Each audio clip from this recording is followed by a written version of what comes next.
السلام علیکم ورحمۃ اللہ وبرکاتہ۔ کیسے ہیں آپ سب لوگ؟ اللہ تعالیٰ سب کو صحت اور ایمان کی بہترین حالت میں رکھے۔ نحمده ونصلي على رسوله الكريم، اما بعد فاعوذ باللہ من الشیطان الرجیم، بسم اللہ الرحمن الرحیم۔ رب اشرح لي صدری ويسر لي امری واحلل عقدۃ من لسانی یفقهوا قولی۔ سیدنا زید بن ارقم رضی اللہ عنہ سے روایت ہے کہ نبی صلی اللہ علیہ وسلم نے فرمایا، اللہ عز و جل کی کتاب ہی اللہ کی رسی ہے، جو اس کی پیروی کرے گا وہ ہدایت پر رہے گا، اور جو اسے چھوڑ دے گا وہ گمراہی پر رہے گا۔ ہم سب کے لیے لازم ہے کہ ہم اللہ کی کتاب کو پکڑے رکھیں تاکہ ہم سیدھے راستے پر رہیں۔ صراط الذین انعمت علیہم، ان لوگوں کے راستے پر جن پر اللہ تعالیٰ نے انعام کیا ہے۔ قرآن مجید اللہ کی رسی کو پکڑنے کا مطلب کیا ہے؟ یعنی اس کو پڑھتے رہیں، اس کو سمجھتے رہیں، اس پر غور و فکر اور تدبر کرتے رہیں، کیونکہ کتاب کے آنے کا مقصد ہی یہی ہے۔ کیا فرمایا؟ کتاب انزلناہ الیک مبارک لیدبروا آیاتہ ولیتذکر اولو الالباب، یہ ایک بڑی برکت والی کتاب ہے جو اے محمد صلی اللہ علیہ وسلم ہم نے آپ کی طرف نازل کی ہے، تاکہ یہ لوگ اس کی آیات پر غور کریں اور عقل و فکر رکھنے والے اس سے سبق کر لیں، اس کے اسرار اور اس کی حکمتوں کو جانیں اور اہل عقل اس سے سبق حاصل کریں۔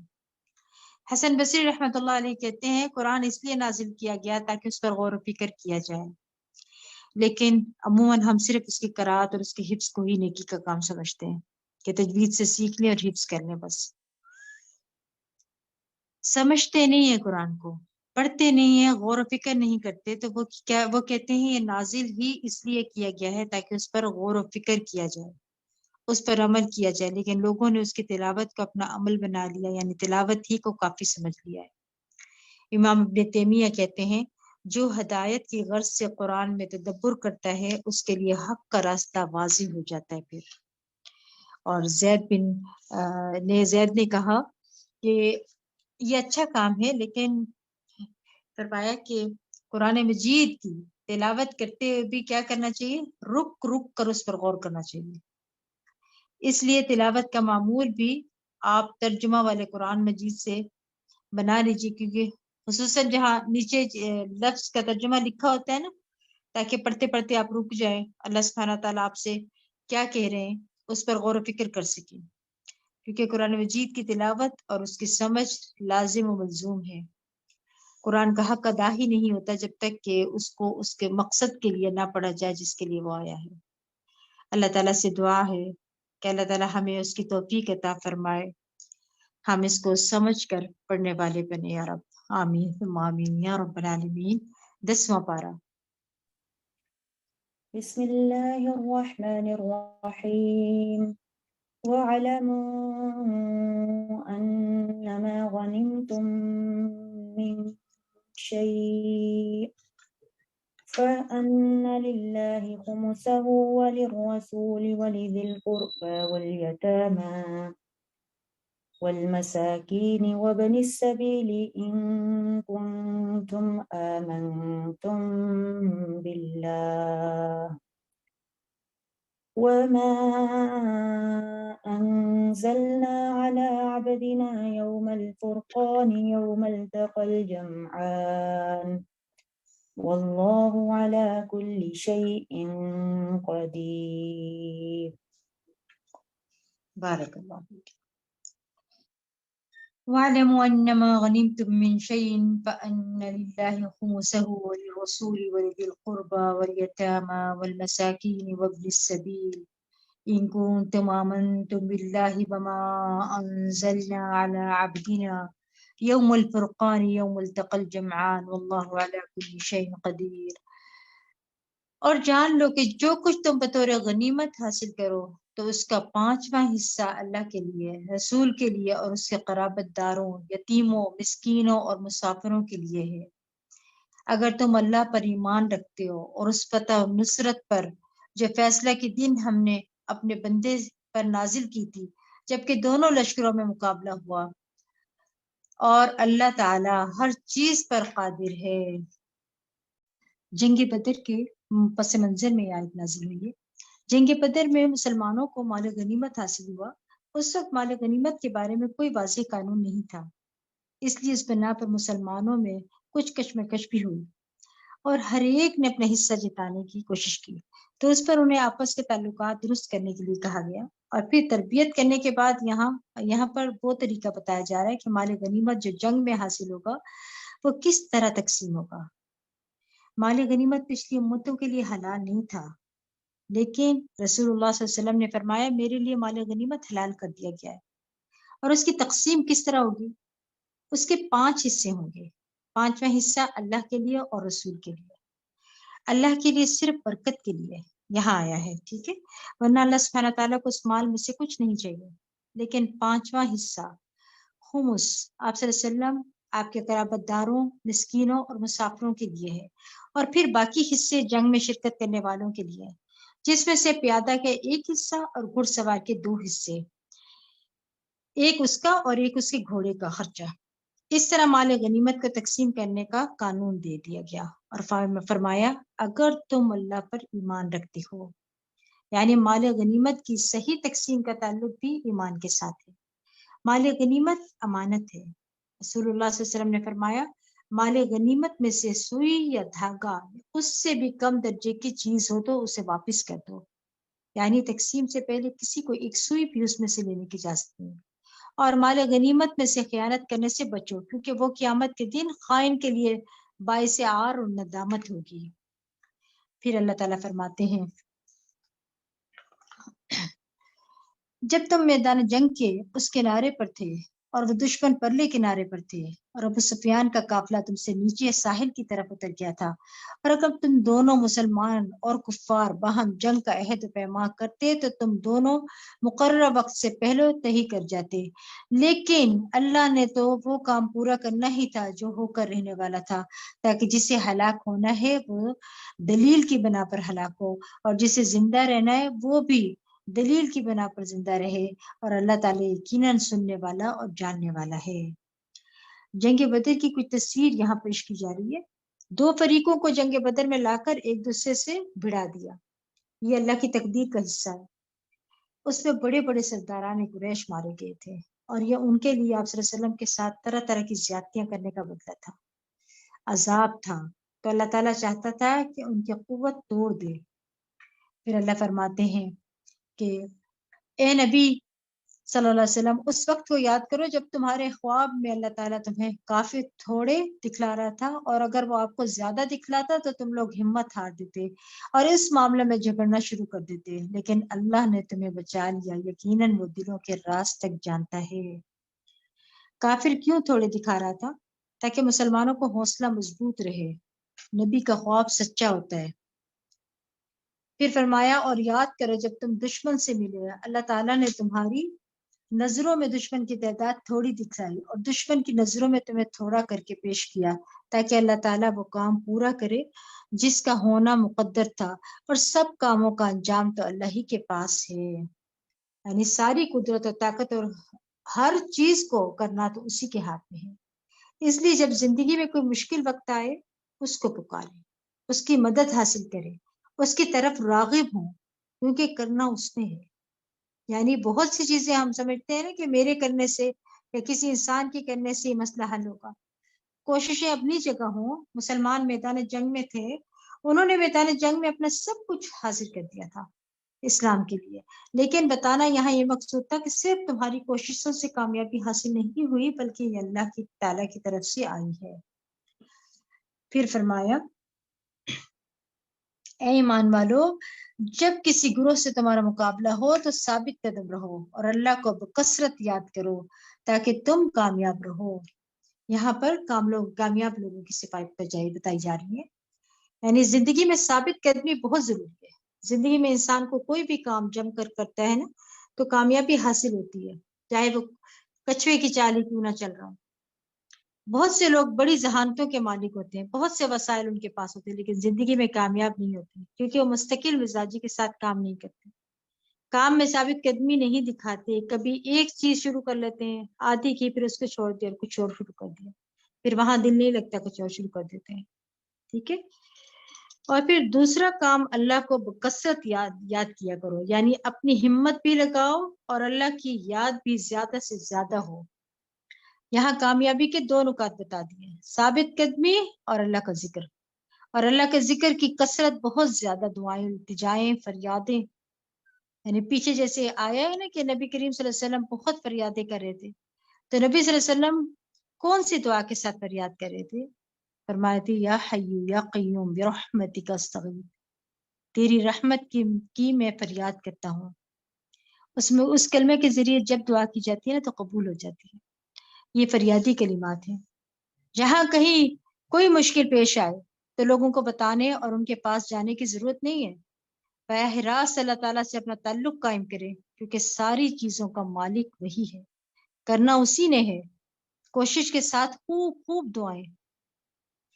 پھر فرمایا اور اللہ اور اس کے رسول کی اطاعت کرو اور آپس میں جھگڑا نہ کرو ورنہ بزدل ہو جاؤ گے اور تمہاری ہوا اکھڑ جائے گی، اور صبر سے کام لو، اللہ تعالیٰ یقیناً صبر کرنے والوں کے ساتھ ہے۔ یعنی کامیابی کے لیے اور کرنے کے کام کیا ہیں؟ اللہ اور اس کے رسول کی اطاعت کرو، آپس میں جھگڑا نہ کرو۔ اس چیز سے سختی کے ساتھ بچنے کی ضرورت ہے۔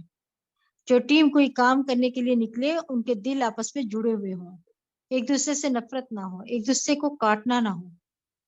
یاد رکھیں جھگڑا ناکامی کی طرف لے جاتا ہے، کیونکہ جھگڑے سے باہم غضب بھڑکتا ہے، اور جب ہم باہم ایک دوسرے پر غصہ آتا ہے نا تو ایک دوسرے سے تعاون ختم ہو جاتا ہے۔ پھر نبی کریم صلی اللہ علیہ وسلم نے حضرت معاذ ابو موسیٰ الاشعری رضی اللہ عنہ تعالیٰ عنہ کو یمن بھیجا۔ آپ صلی اللہ علیہ وسلم نے فرمایا لوگوں کے لیے آسانی پیدا کرنا، انہیں سختیوں میں مبتلا نہ کرنا، انہیں خوش رکھنا، نفرت نہ دلانا، اور تم دونوں آپس میں اتفاق رکھنا، اختلاف پیدا نہ کرنا۔ یہ اس وقت کے گورنر کے بھیجے گئے تھے، لیڈرز تھے۔ لیڈر کے اندر یہ خصوصیت ہونی چاہیے کہ وہ اپنے ساتھیوں اور اپنی جماعت کو پیار اور محبت کے ساتھ لے کر چلے اور ان کے لیے آسانیاں پیدا کرے۔ یاد رکھیے کسی بھی معاملے میں جھگڑا پسندیدہ نہیں ہے، جھگڑا چھوڑنے والے کے لیے جنت کا وعدہ ہے۔ رسول اللہ صلی اللہ علیہ وسلم نے فرمایا میں اس شخص کے لیے جنت کے اطراف میں ایک گھر کا ضامن ہوں جو حق پر ہونے کے باوجود جھگڑا چھوڑ دے، یعنی حق اس کا ہے، اس کو چھوڑ دے۔ کامیابی کے دو نکات بھی بتائے ہیں اس آیت کے اندر، ثابت قدمی اور اللہ کا ذکر۔ اللہ کا ذکر کی کثرت، بہت زیادہ دعائیں، التجائیں، فریادیں۔ پیچھے جیسے آیا ہے نا کہ نبی کریم صلی اللہ علیہ وسلم بہت فریادیں کر رہے تھے، نبی صلی اللہ علیہ وسلم کون سی دعا کے ساتھ فریاد کیا کرتے تھے وہ بھی آپ جو ہے نوٹ کر لیجئے کہ آپ پڑھا کرتے تھے یا حی یا قیوم برحمتک استغیث، تیری رحمت کی میں فریاد کرتا ہوں۔ اس کلمہ کے ذریعے جب دعا کی جاتی ہے نا تو قبولیت پاتی ہے۔ یہ فریادی کلمات ہیں۔ جہاں کہیں بھی کوئی مشکل پیش آئے نا تو لوگوں کو بتانے اور ان کے پاس جانے کی ضرورت نہیں ہے، کبھی کسی سے بات کر رہے ہیں کبھی کسی سے نہیں، بلکہ براہ راست اللہ تعالیٰ سے اپنا تعلق قائم کریں، کیونکہ ساری چیزوں کا مالک وہی ہے، کرنا اسی نے ہے۔ کوشش کے ساتھ خوب خوب دعائیں بھی کریں، ٹھیک ہے، تب جا کے دیکھیں اللہ سبحانہ تعالیٰ کیسے مسائل کو حل کرتے ہیں۔ آپ صلی اللہ علیہ وسلم نے فرمایا میں اس شخص کے لیے جنت کا ضامن ہوں جو حق پر ہونے کے باوجود جھگڑا چھوڑ دے۔ پھر آپ صلی اللہ علیہ وسلم کی کتنی خوبصورت احادیث ہے کہ انسان کا حوصلہ بڑھتا ہے، جنت کی ضمانتیں ملتی ہیں ان باتوں سے۔ پھر دیکھیے اللہ تعالیٰ کیا فرماتے ہیں کہ اللہ اور اس کے رسول کی اطاعت کرو۔ کامیاب کے لیے کیا بتایا جا رہا ہے؟ کرنے کی کیا کام ہے؟ اللہ اور اس کے رسول کی اطاعت کرو، آپس میں جھگڑا نہ کرو۔ اس چیز سے سختی کے ساتھ بچنے کی ضرورت ہے، ٹھیک ہے۔ جو ٹیم کوئی کام کرنے کے لیے نکلے ان کے دل آپس میں جڑے ہوئے ہوں، ایک دوسرے سے نفرت نہ ہو، ایک دوسرے کو کاٹنا نہ ہو۔ یاد رکھیں جھگڑا ناکامی کی طرف لے جاتا ہے، کیونکہ جھگڑے سے باہم غضب بھڑکتا ہے، اور جب ہم ایک دوسرے پر غصہ آتا ہے تو ایک دوسرے سے تعاون ختم ہو جاتا ہے نا، پھر کوئی تعاون نہیں کرتا۔ آپ صلی اللہ علیہ وسلم نے فرمایا لوگوں کے لیے آسانی پیدا کرنا، انہیں سختیوں میں مبتلا نہ کرنا، انہیں خوش رکھنا، نفرت نہ دلانا، اور تم دونوں آپس میں اتفاق رکھنا، اختلاف پیدا نہ کرنا، ٹھیک ہے۔ پھر اللہ تعالیٰ فرماتے ہیں اور ان لوگوں کی طرح نہ ہو جانا جو اپنے گھروں سے اتراتے ہوئے ان لوگوں کو اپنی شان دکھلاتے ہوئے نکلے. یہ لوگ اللہ کی راہ سے روکتے تھے اور جو کچھ وہ کرتے ہیں اللہ ان کا احاطہ کیے ہوئے ہے. جبکہ شیطان نے انہیں ان کے اعمال خوشنما بنا کر دکھلایا اور کہنے لگا کہ آج تم پر کوئی غالب نہیں آ سکتا اور میں تمہارا مددگار ہوں.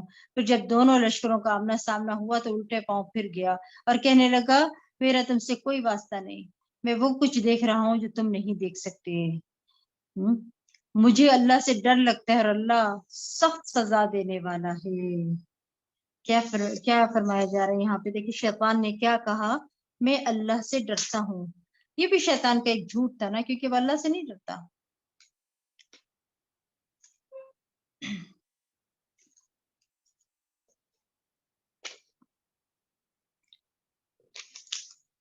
بعض لوگ کہتے ہیں نا, ایسے ہی کہتے ہیں کہ ہم اللہ سے ڈرتے ہیں, مگر اگر ان کے رویے, حال حلیے, لین دین میں کوئی فرق نہیں آیا تو اس نے اللہ کا نام لے کر جھوٹ بولا نا. کیا ہم کہتے ہیں ہم نے رمضان میں بڑا تقویٰ پایا, بہت ہم اللہ سے ڈرتے ہیں اب, تو کیا اپنا حال حلیہ دیکھا؟ کوئی فرق پیدا ہوا؟ اور یہاں کیا کہتا ہے, اللہ سے ڈر لگتا ہے اور اللہ سخت سزا دینے والا ہے. اگر وہ سچ کہہ رہا ہے نا تو ہمیں شرم آنی چاہیے اس بات سے کہ شیطان کو بھی اللہ سے ڈر لگتا ہے, تو ہمیں کیوں نہیں ڈر لگتا؟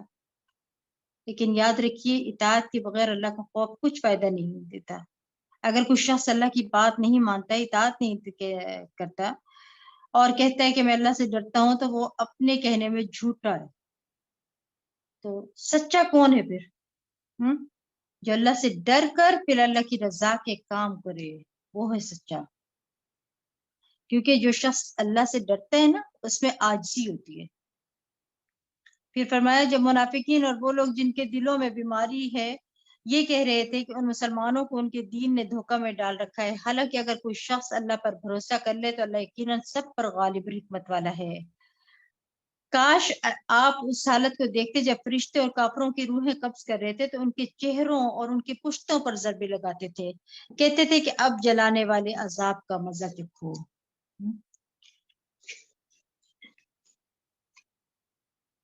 اس آیت سے یہ پتہ چلتا ہے کہ موت کے وقت فرشتے آتے ہیں اور مجرموں کو اس وقت بھی مارتے ہیں, یعنی صرف جنگ کے موقع پر نہیں تھا, یعنی موت کے وقت ایسے دشمنوں کو بھی آ کر مارتے ہیں. پھر فرمایا یہ تمہارے ان اعمال کا بدلہ ہے جو تم نے اپنے آگے بھیجے, ورنہ اللہ تو اپنے بندوں پر ظلم کرنے والا نہیں ہے. ان کافروں کا معاملہ بھی فرعونیت جیسا ہے اور ان لوگوں جیسا جو ان سے پہلے تھے.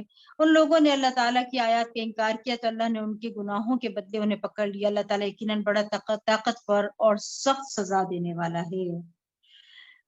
ایسا اس لیے ہوتا ہے کہ اللہ کا طریقہ یہ ہے کہ اگر اللہ کسی قوم کو نعمت سے نوازے تو اس نعمت کو اس وقت تک ان سے نہیں بدلتا جب تک کہ وہ قوم خود اپنے طرز عمل کو بدل نہیں دیتی, اور اللہ سب کچھ سننے والا اور جاننے والا ہے. اللہ اپنے بندوں کو نعمتیں دیتا ہے, اگر بندے اس کا شکر ادا نہ کریں تو وہ ان نعمتوں کو چھین بھی لیتا ہے. یاد رکھیے اللہ کا شکر کرتے رہیں گے تو نعمتیں پھر برقرار رہیں گی. ان لوگوں کا معاملہ بھی آل فرعون جیسا ہے اور ان لوگوں جیسا جو ان سے پہلے تھے. انہوں نے اپنی پروردگار کی آیت کو جھٹلایا تو ہم نے انہیں ان کے گناہوں کی پاداش میں ہلاک کر دیا اور فرعون کی قوم کو غرق کر دیا, اور یہ سب ہی ظالم لوگ تھے. اللہ کے ہاں بدترین جانور وہ لوگ ہیں جنہوں نے حق کا انکار کر دیا پھر وہ ایمان لانے پر تیار ہی نہیں تھے. رسول کو, قرآن کو اپنے سامنے پا کر سارے دلائل دیکھ کر پھر بھی نہیں مانتے, ایسے لوگوں کو کیا کہا جا رہا ہے؟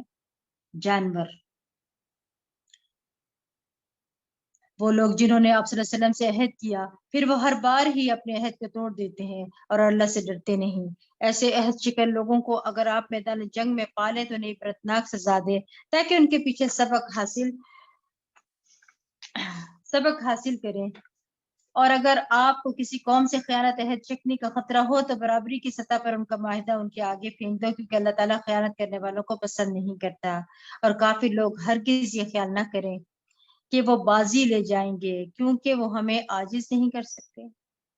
اللہ تعالیٰ نے آخرکار ہر پیغمبر کو جو ہے فتح بخشی ہے, اور جہاں تک ممکن ہو کافروں کے مقابلہ کے لیے قوت اور جنگی گھوڑے تیار کر رکھو، جن سے تم اللہ کے اور اپنے دشمنوں کو اور ان دوسرے دشمنوں کو خوفزدہ کر سکو جنہیں تم نہیں جانتے مگر اللہ انہیں جانتے ہیں۔ اور جو کچھ بھی تم اللہ کی راہ میں خرچ کرو گے تمہیں اس کا پورا پورا بدلہ مل جائے گا، اور تمہارے ساتھ کچھ بھی بے انصافی نہ ہوگی۔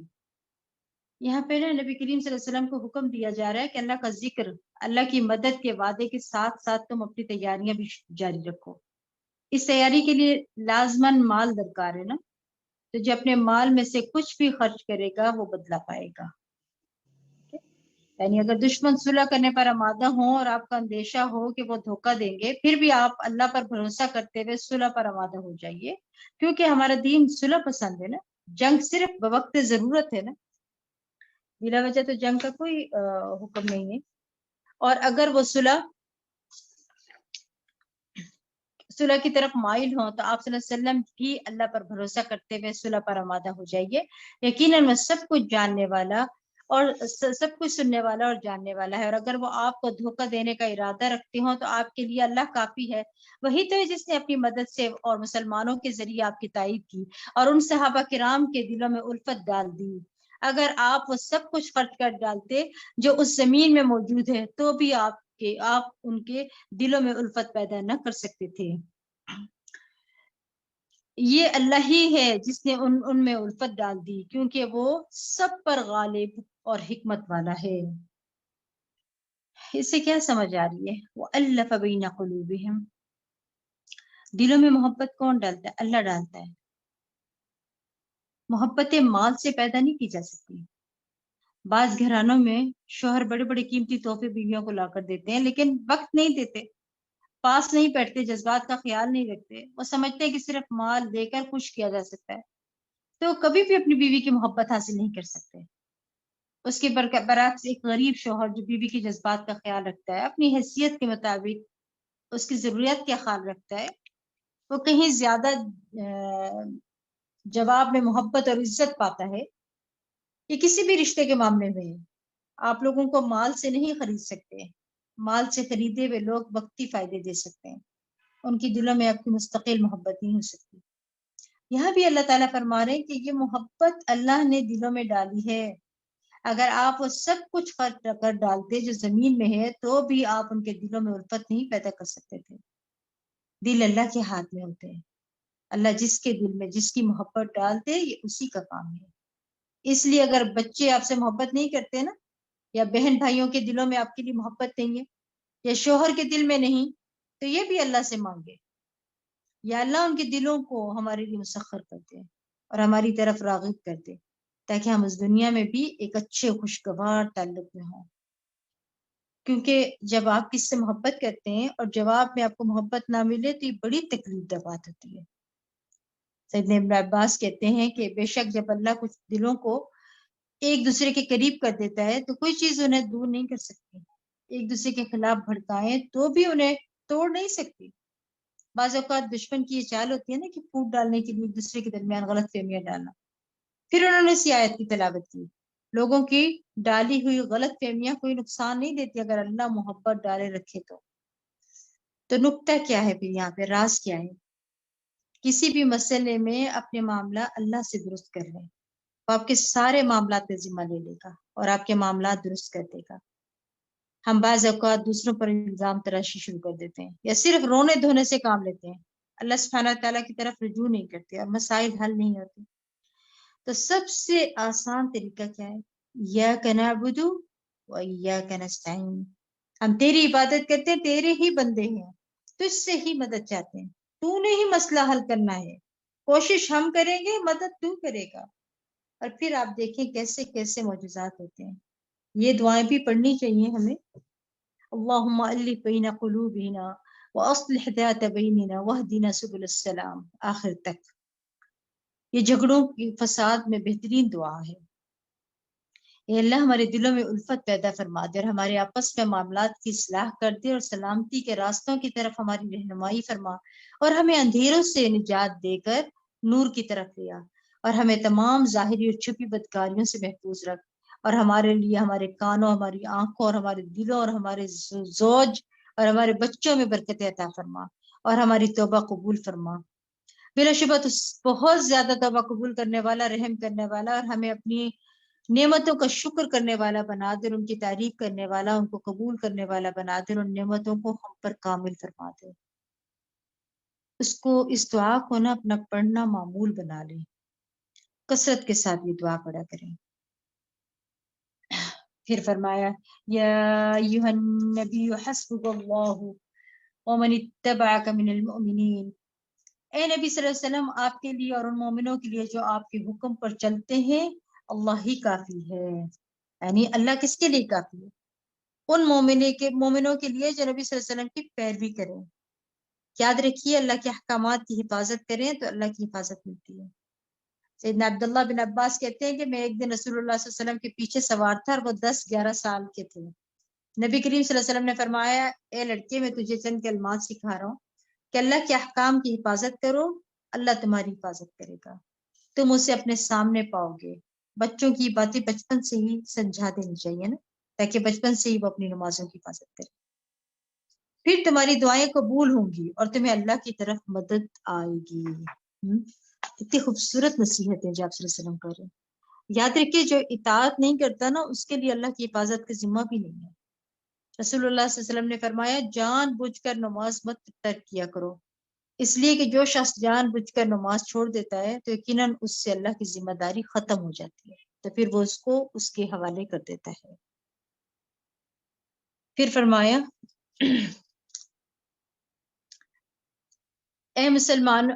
اے نبی مسلمانوں کو جہاد پر ابھاری، اگر تم میں سے 20 صابر ہوں تو وہ 200 پر غالب آئیں گے، اور اگر 100 ہوں تو کافروں کے 1000 آدمیوں پر غالب آئیں گے، کیونکہ کافر لوگ کچھ سمجھ نہیں رکھتے۔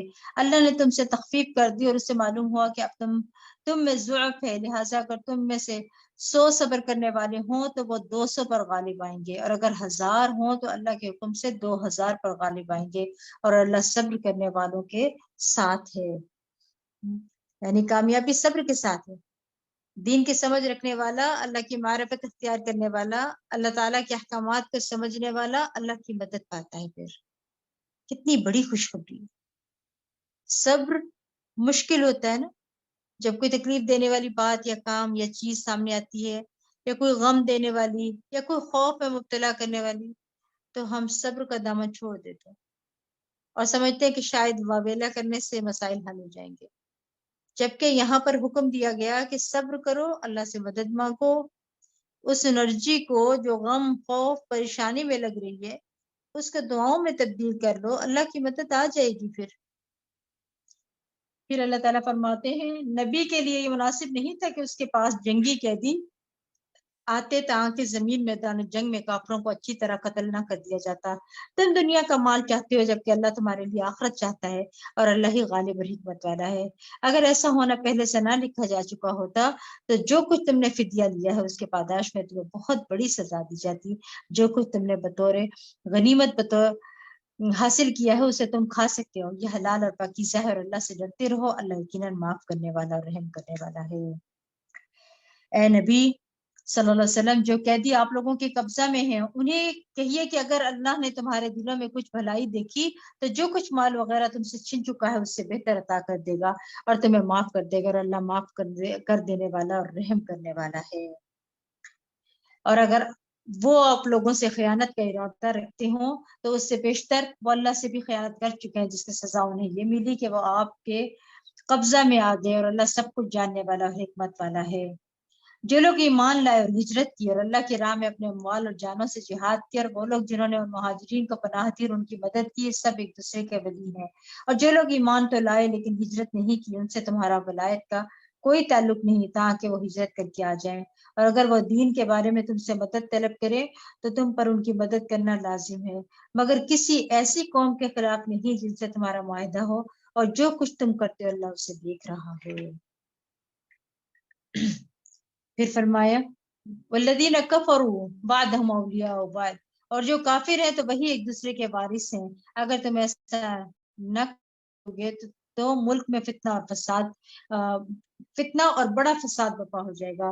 اور جو لوگ ایمان لائے اور ہجرت کی اور اللہ کی راہ میں جہاد کیا اور جن لوگوں نے انہیں پناہ دی اور ان کی مدد کی، یہی لوگ حقیقی مومن ہیں، ان کے لیے بخشش اور عزت کا رزق ہے۔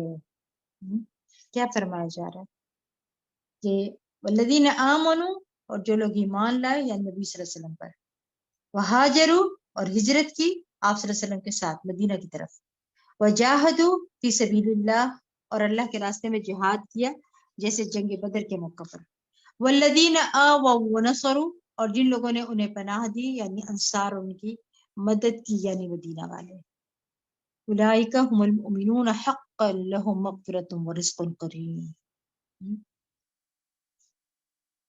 کیا فرمایا؟ یہی لوگ حقیقی مومن ہیں، ان کے لیے بخشش اور عزت کا رزق ہے۔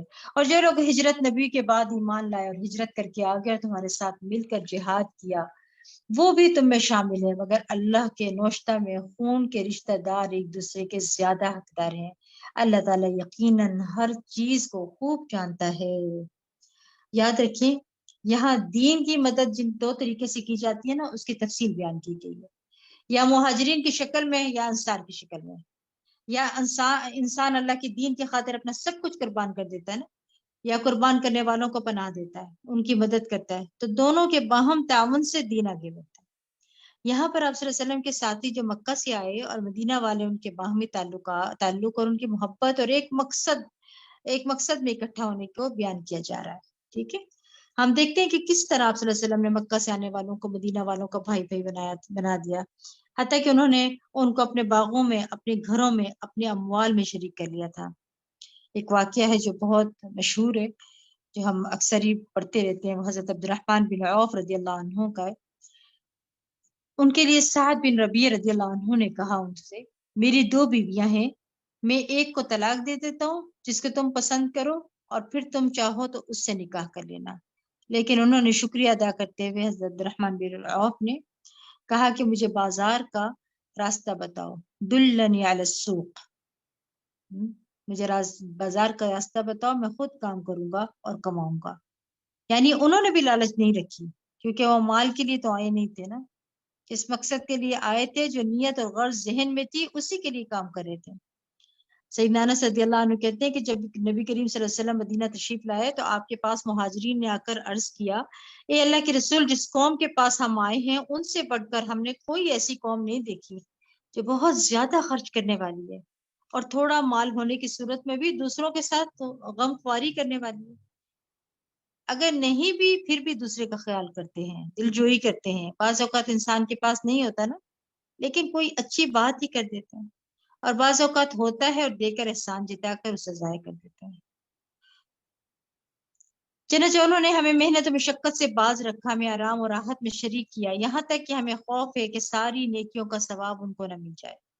نبی صلی اللہ علیہ وسلم نے فرمایا، ایسی بات نہیں ہے، جب تک تم لوگ اللہ سے ان کے لیے دعائے خیر کرتے رہو گے اور ان کا شکریہ ادا کرتے رہو گے۔ یعنی اگر کوئی آپ کے ساتھ احسان کرتا ہے تو آپ اس کو دل سے دعا دیں، چاہے سامنے دیں، چاہے دل میں دیں، یا کسی بھی قبولیت کے موقع پر دیں۔ محسنین کے احسان کو یاد رکھنا مومن کی شان ہوتی ہے، اور پھر یہ کہ شکریہ بھی ادا کرنا چاہیے۔ اسی طرح ایک اور روایت میں آتا ہے کہ سیدنا ابو ہریرہ رضی اللہ عنہ کہتے ہیں، انصار نے نبی صلی اللہ علیہ وسلم سے عرض کیا، آپ باغوں کو ہمارے اور ہمارے مہاجر بھائیوں کے بیچ میں تقسیم کر دیجئے۔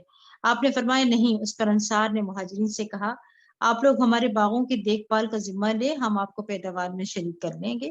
مہاجرین نے کہا، ہم نے سنا اور ہم نے مان لیا۔ لیکن انصار ہمیشہ ان کا خیال رکھنے والے تھے، ہمیشہ ان کا ساتھ دیتے تھے۔ سیدنا انس رضی اللہ عنہ سے روایت ہے کہ رسول اللہ صلی اللہ علیہ وسلم نے ارادہ فرمایا کہ بحرین کے علاقے میں کچھ جاگیریں لوگوں کو دیں۔ انصار نے مشورہ دیا کہ آپ ایسا نہ کریں، تاکہ آپ ہمارے مہاجرین بھائیوں کو بھی جاگیریں دیں جیسا کہ آپ ہمیں دیں گے۔ آپ صلی اللہ علیہ وسلم ان کو دے رہے تھے، لیکن انہوں نے کہا کہ ہم اس وقت نہیں لیں گے جب تک ہمارے بھائیوں کو نہ دیا جائے۔ یہ کیسا دل ہوتا ہے، اور یہ کیسے بڑے دل ہوتے ہیں، اتنی بڑی وسعت کب آتی ہے؟ جب پتہ ہوتا ہے کہ ہر چیز کا اجر اللہ تعالیٰ سے ملنے والا ہے، اور اس کا صرف پتہ ہی نہیں ہوتا بلکہ یقین بھی ہوتا ہے۔ تو جو شخص اللہ پر بھروسہ کرتا ہے، اللہ سے اجر کی توقع رکھتا ہے، اس کے دل سے دنیا کے مال کی لالچ نکل جاتی ہے۔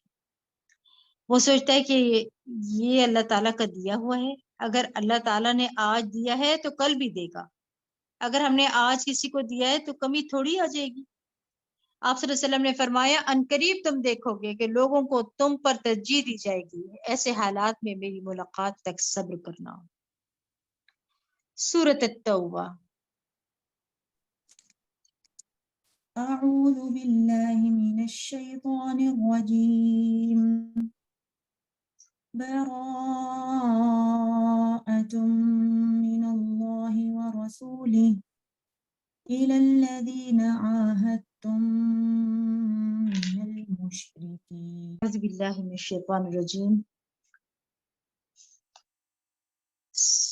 سورۃ التوبہ اس سورت کے دو نام ہیں، ایک ہے سورۃ البراء، سورۃ التوبہ، جبکہ اتحادی طور پر اس سورت کے 19 اور نام بھی بتائے گئے ہیں۔ یہ سورت بسم اللہ کے بغیر شروع ہوتی ہے، ٹھیک ہے؟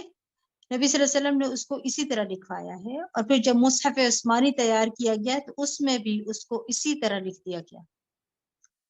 سیدنا علی بن ابی طالب کہتے ہیں کہ بسم اللہ امان ہوتی ہے، اس صورت میں جہاد کا حکم نازل ہوا ہے، اسی وجہ سے اس کے شروع میں امان کا ذکر نہیں کیا گیا۔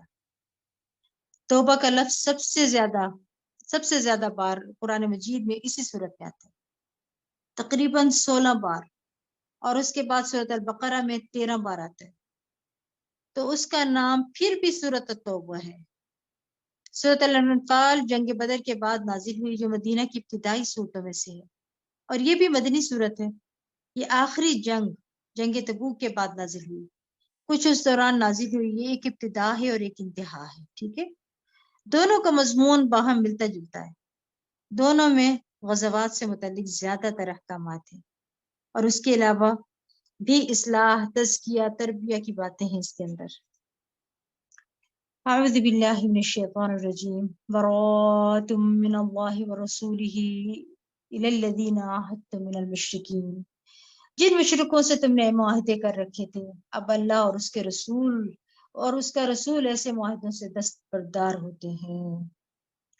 یعنی جن مشرکین سے جنگ نہ کرنے کا معاہدہ تھا، اب ان سے معاہدے ختم کیے جا رہے ہیں۔ نبی کریم صلی اللہ علیہ وسلم آخری نبی تھے، ان کے ذریعے دین کو مکمل کرنا تھا، اور اب جو آپ صلی اللہ علیہ وسلم کے مخالفین تھے ان کو وارننگ دی جا رہی ہے۔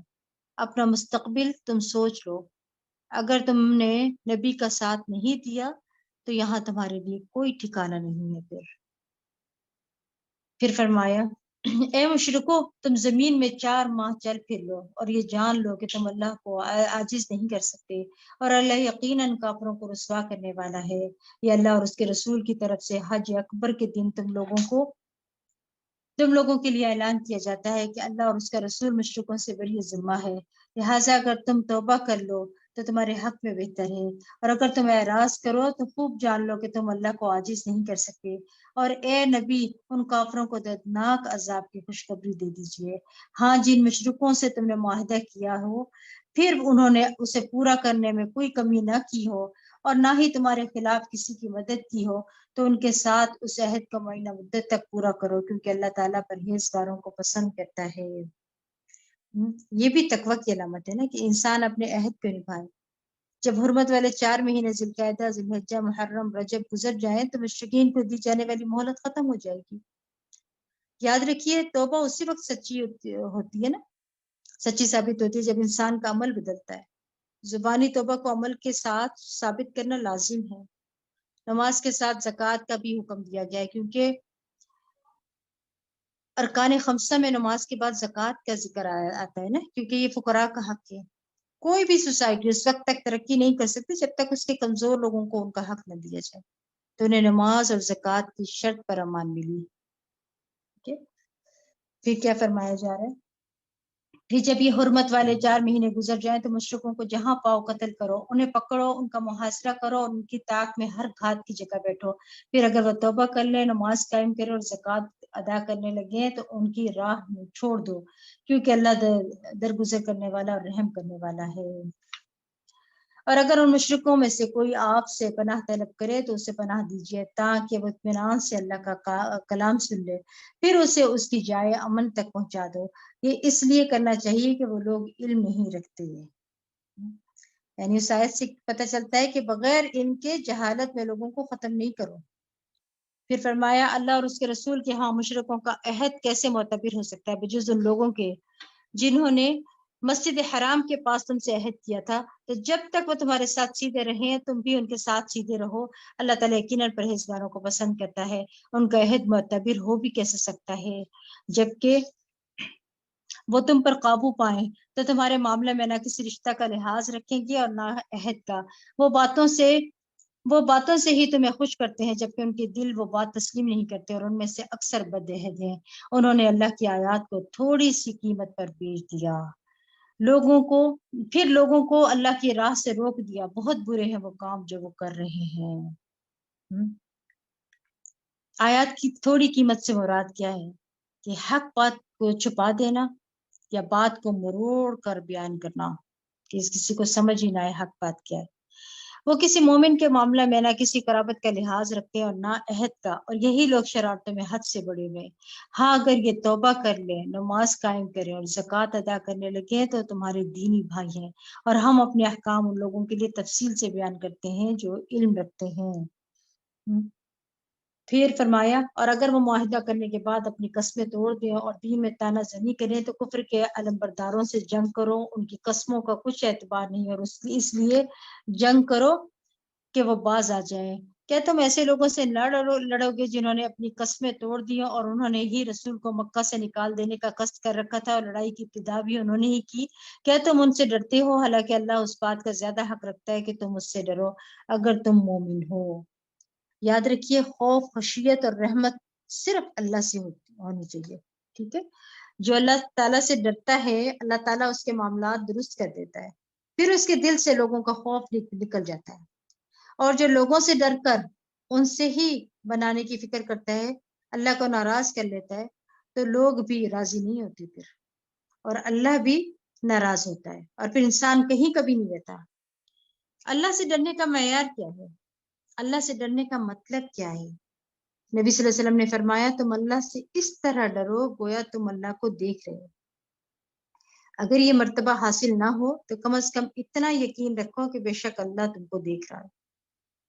اللہ کی خشیت کا فائدہ یہ ہوتا ہے، اللہ فرماتے سورۃ نور آیت نمبر 52 میں وَمَن يُطِعِ اللَّهَ وَرَسُولَهُ وَيَخْشَ اللَّهَ وَيَتَّقِهِ فَأُولَٰئِكَ هُمُ الْفَائِزُونَ، اور کامیاب وہی ہیں جو اللہ اور رسول صلی اللہ علیہ وسلم کی فرمانبرداری کریں اور اللہ سے ڈریں اور اس کی نافرمانی سے بچیں۔ اللہ کی خشیت کی یعنی کامیابی کی کنجی ہے۔ ان الذین یخشون ربهم بالغیب لهم مغفرۃ واجر کبیر، یقیناً جو لوگ بے دیکھے اپنے رب سے ڈرتے ہیں یعنی بن دیکھے ڈرتے ہیں، یقیناً ان کے لیے مغفرت ہے اور بڑا اجر ہے۔ اللہ کا خوف نجات کا ذریعہ بھی ہے۔ نبی صلی اللہ علیہ وسلم نے فرمایا 3 چیزیں نجات دینے والی ہیں جن میں سے ایک چھپے اور ظاہر میں اللہ کی خشیت ہے۔ اللہ ہمیں بھی عطا کر فرما دے رب۔ تو ان سے جنگ کرو، اللہ انہیں تمہارے ہاتھوں سزا دے گا، انہیں رسوا کرے گا، تمہیں ان پر مدد دے گا، اور مسلمانوں کے سینوں سے جلن مٹا کر ان کو ٹھنڈا کر دے گا اور ان کے دلوں کا غصہ دور کر دے گا، اور اللہ جسے چاہے گا توبہ کی توفیق بھی دے دے گا۔ اللہ سب کچھ جاننے والا حکمت والا ہے۔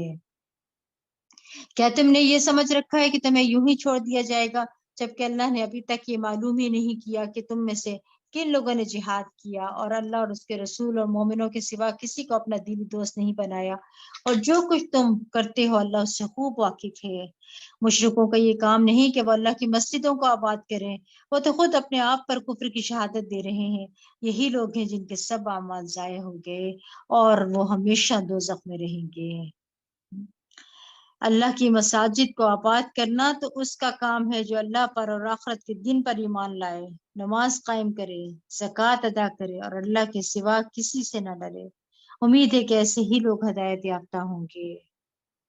یاد رکھیے مسجدوں کی آبادی بھی تبھی فائدہ دیتی ہے نا جب انسان عمل کرتا ہے، نماز ادا کرتا ہے۔ مسجد کو صرف چندہ دینا ہی کافی نہیں ہوتا، بس یہ تسلی ہو جاتی ہے کہ ہم نے بہت دے دیا، نہیں، مسجد میں آ کر صرف صفائی کر دینا، خوشبو لگا دینا ہی کافی نہیں ہے، یا نقش و نگار بنانے کا اہتمام کرنا ہی کافی نہیں ہے۔ مسجدوں کی آبادی جو ہے وہ نمازیں ادا کرنے سے ہوتی ہے، وہاں تعلیم کے حلقے کرنے سے ہوتی ہے، تو یہ مسلمانوں کی اجتماعی ذمہ داری ہوتی ہے کہ مسجدوں کو آباد رکھیں. وہ اللہ کا گھر ہے. ہم اپنے گھروں کے بارے میں کیا چاہتے ہیں کہ وہ آباد رہے. تو کیا اللہ تعالیٰ کا گھر آباد نہیں کریں گے؟ سارا وقت اپنے گھروں میں رہیں گے. اللہ کے گھروں میں مستقل طور پر حاضری دینی ہمارا فریضہ ہے. مردوں کی نماز جماعت کے ساتھ قبول ہوتی ہے الا یہ کہ کوئی مجبوری ہو. یہاں پر اللہ سبحانہ تعالیٰ نے واضح کر دیا کہ مسجدوں کو آباد کرنے والے لوگ کون ہوتے ہیں، اور اس میں ایک خاص چیز بھی بتائی گئی کہ وہ لوگ صرف اللہ سے ڈرتے ہیں، کیونکہ مسجد آباد کرنے کے راستے میں بھی طرح طرح کے خوف ہوتے ہیں. جب انسان اللہ سے ڈرتا ہے تو ہر قیمت میں مسجد پہنچتا ہے. پھر اس کو اللہ کا ڈر ہوتا ہے تو وہ مسجد ضرور جاتا ہے. کیا تم نے حاجیوں کو پانی پلانے اور مسجد حرام کو آباد کرنے کو اس شخص کے برابر بنا دیا جو اللہ پر اور آخرت کے دن پر ایمان لائے اور اللہ کی راہ میں جہاد کرے؟ اللہ کے نزدیک یہ برابر نہیں ہو سکتے اور اللہ ظالموں کو سیدھی راہ نہیں دکھاتا. یعنی حاجیوں کو پانی پلانا بہت بڑا نیکی کا کام ہے، لیکن اس سے بھی بڑا کام بتایا جا رہا ہے اللہ اور آخرت پر ایمان کے ساتھ اللہ کی راہ میں سخت محنت کرنا. صرف نیکی کے کاموں میں غریبوں کو کھانا کھلانا اور پانی پلانا ہی نہیں ہے، اور صرف مسجد کی صفائی ستھرائی نہیں ہے، یہی نیکی نہیں، بلکہ اس سے آگے بڑھ کر ایمان کی ترقی اور اللہ کی راہ میں کوشش، یہ بہت ضروری ہے. اللہ کے نزدیک یہ برابر نہیں ہو سکتے نا. نیک اعمال تو بہت سے ہیں، لیکن ان میں سے افضل ترین اعمال اللہ کے راستے میں خود کو تھکانا ہے. پھر فرمایا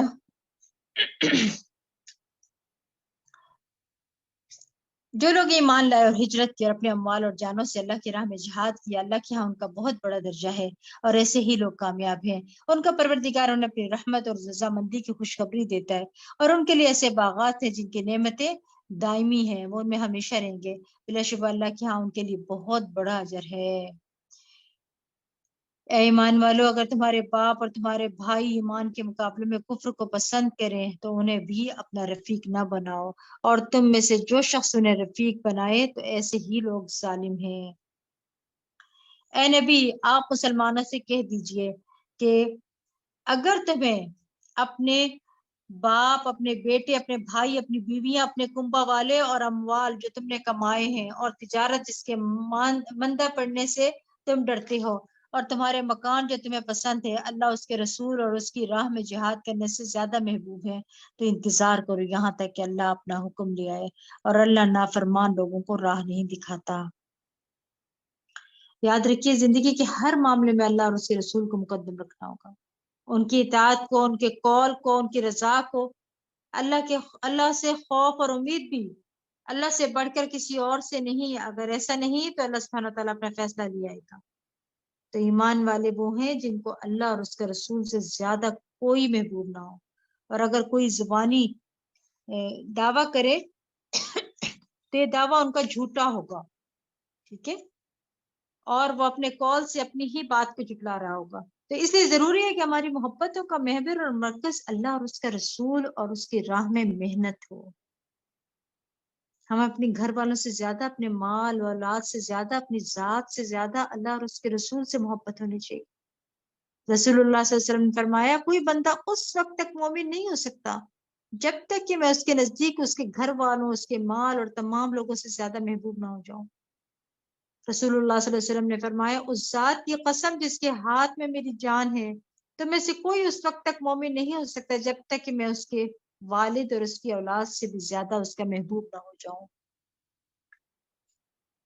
آپ دیکھ لیں، اپنا بھی جائزہ لیتے جائیں کہ ہمیں اللہ اور اس کے رسول سے کتنی محبت ہے. اللہ اس سے پہلے بہت سے موقعوں پر تمہاری مدد کر چکا ہے، اور حنین کے دن بھی تمہاری مدد کی تھی جبکہ تمہیں اپنی کثرت پر ناز تھا، مگر وہ کثرت تمہارے کسی کام نہ آئی، اور زمین اپنی فراخی کے باوجود تم پر تنگ ہو گئی اور تم پیٹھ دکھا کر بھاگ کھڑے ہوئے. اس صورت میں نا غزوہ تبوک کے علاوہ غزوہ حنین کا بھی ذکر آ رہا ہے.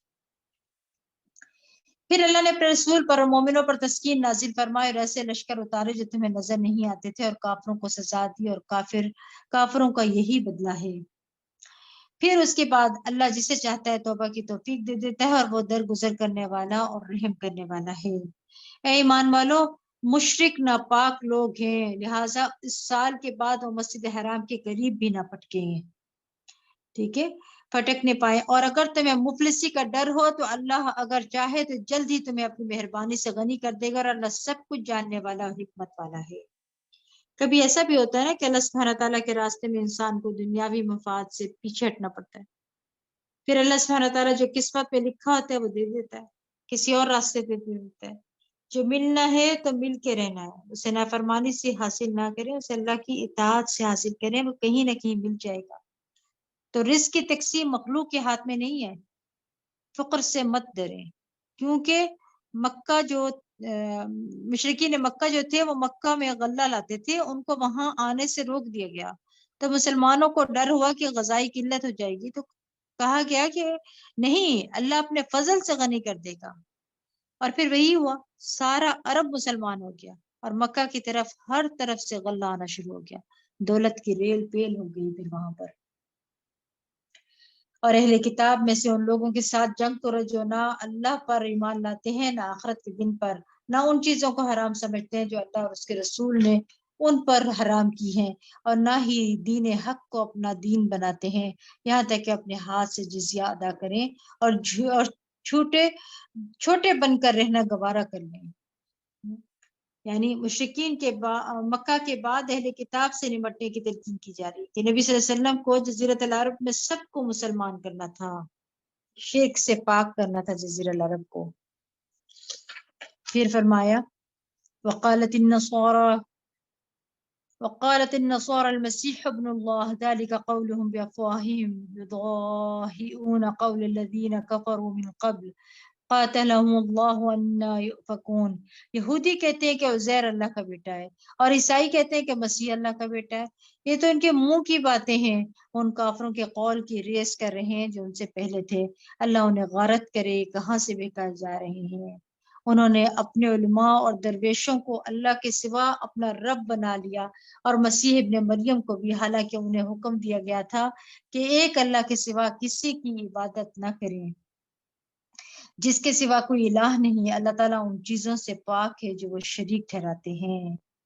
عدی بن حاتم جو عیسائی تھے نا، جب مسلمان ہوئے اور انہوں نے آیت سنی تو انہوں نے کہا ہم تو اپنے علماء کو اپنا رب نہیں بناتے، تو آپ صلی اللہ علیہ وسلم نے فرمایا کیا تم ان کے حلال کو حلال اور حرام کو حرام نہیں سمجھتے؟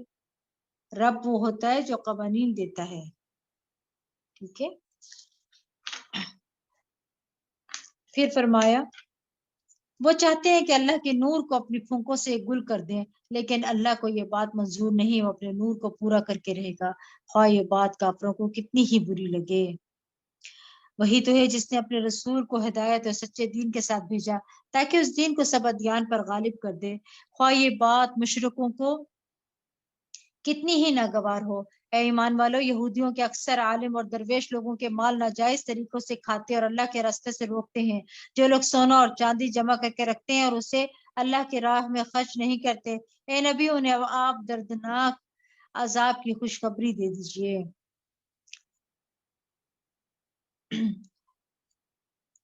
اب دیکھیں یہاں پر کیا فرمایا جا رہا ہے، خوفناک باتیں ہیں، یہ انسان کو ڈرنا چاہیے۔ جو لوگ سونا اور چاندی جمع کر کرتے ہیں اسے اللہ کی راہ میں خرچ نہیں کرتے، یعنی اس کی زکوٰۃ نہیں دیتے، جس دن اس سونے اور چاندی کو جہنم کی آگ میں تپایا جائے گا، پھر اس سے ان کی پیشانیوں، پہلوؤں اور پشتوں کو داغا جائے گا، اور کہا جائے گا یہ ہے وہ خزانہ جو تم نے اپنے لیے جمع کر رکھا تھا، لہٰذا اب اپنی جمع شدہ دولت کا مزہ چکھو۔ کیا فائدہ بھلا اس مال کا؟ اگرچہ یہ آیت ایک خاص پس منظر میں ہے، لیکن پھر یہ سب کے لیے عام ہے۔ کنزہ وہ مال ہوتا ہے جس کی زکوٰۃ ادا نہ کی جائے، ٹھیک ہے۔ کنز کیا ہوتا ہے؟ وہ مال ہوتا ہے جس کی زکوٰۃ ادا نہ کی جائے۔ تو یہاں ایسے سب لوگوں کو وارننگ دی جا رہی ہے کہ اگر وہ مال جمع رکھتے ہیں اور اس میں سے اللہ کا حق نہیں دیتے، غریبوں کا حق نہیں دیتے، تو پھر وہ مال قیامت کے دن ان کے لیے مصیبت بن جائے گا، جس دن وہ سونے اور چاندی کو جہنم کی آگ میں تپایا جائے گا، پھر اس سے ان کی پیشانیوں، پہلوؤں اور پشتوں کو داغا جائے گا۔ یہ زکوٰۃ نہ دینے والے کا انجام بتایا جا رہا ہے کہ حشر کے میدان میں ہی حشر ہوگا اس کا، استغفر اللہ۔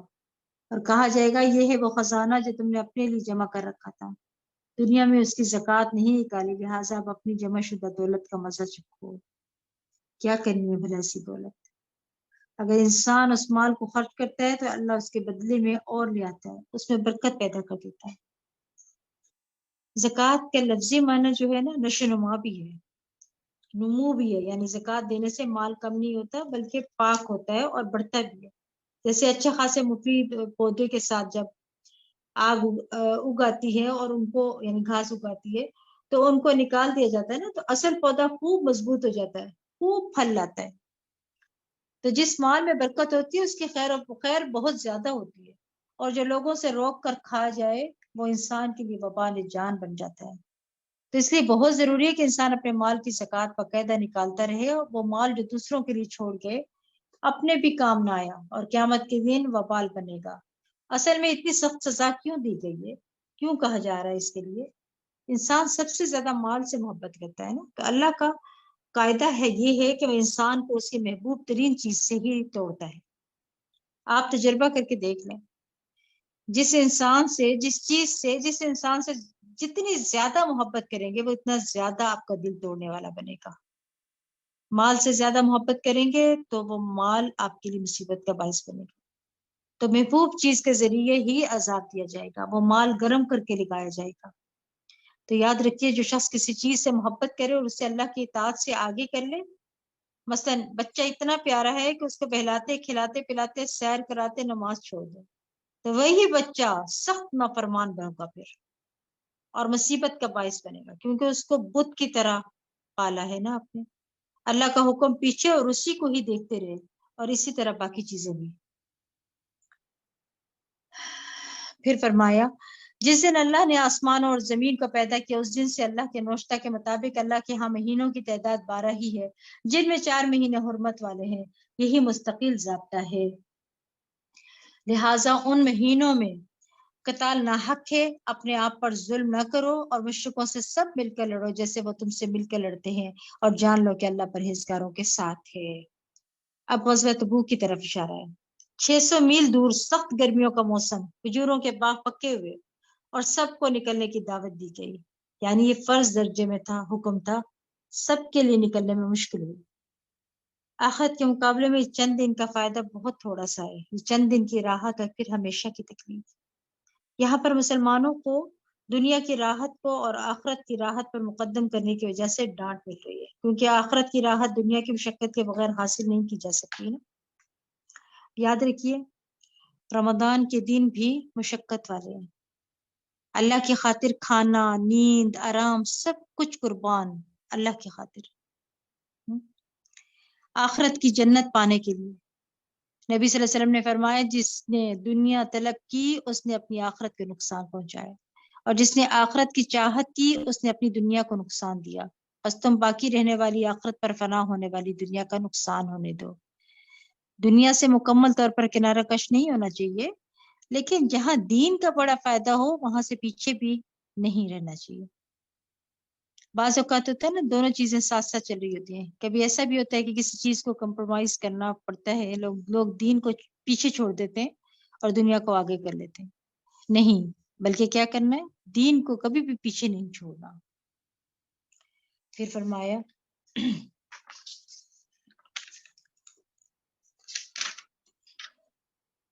مہینوں کو پیچھے ہٹا دینا ایک مزید کافرانہ حرکت ہے جس سے کافر گمراہی میں پڑے رہتے ہیں۔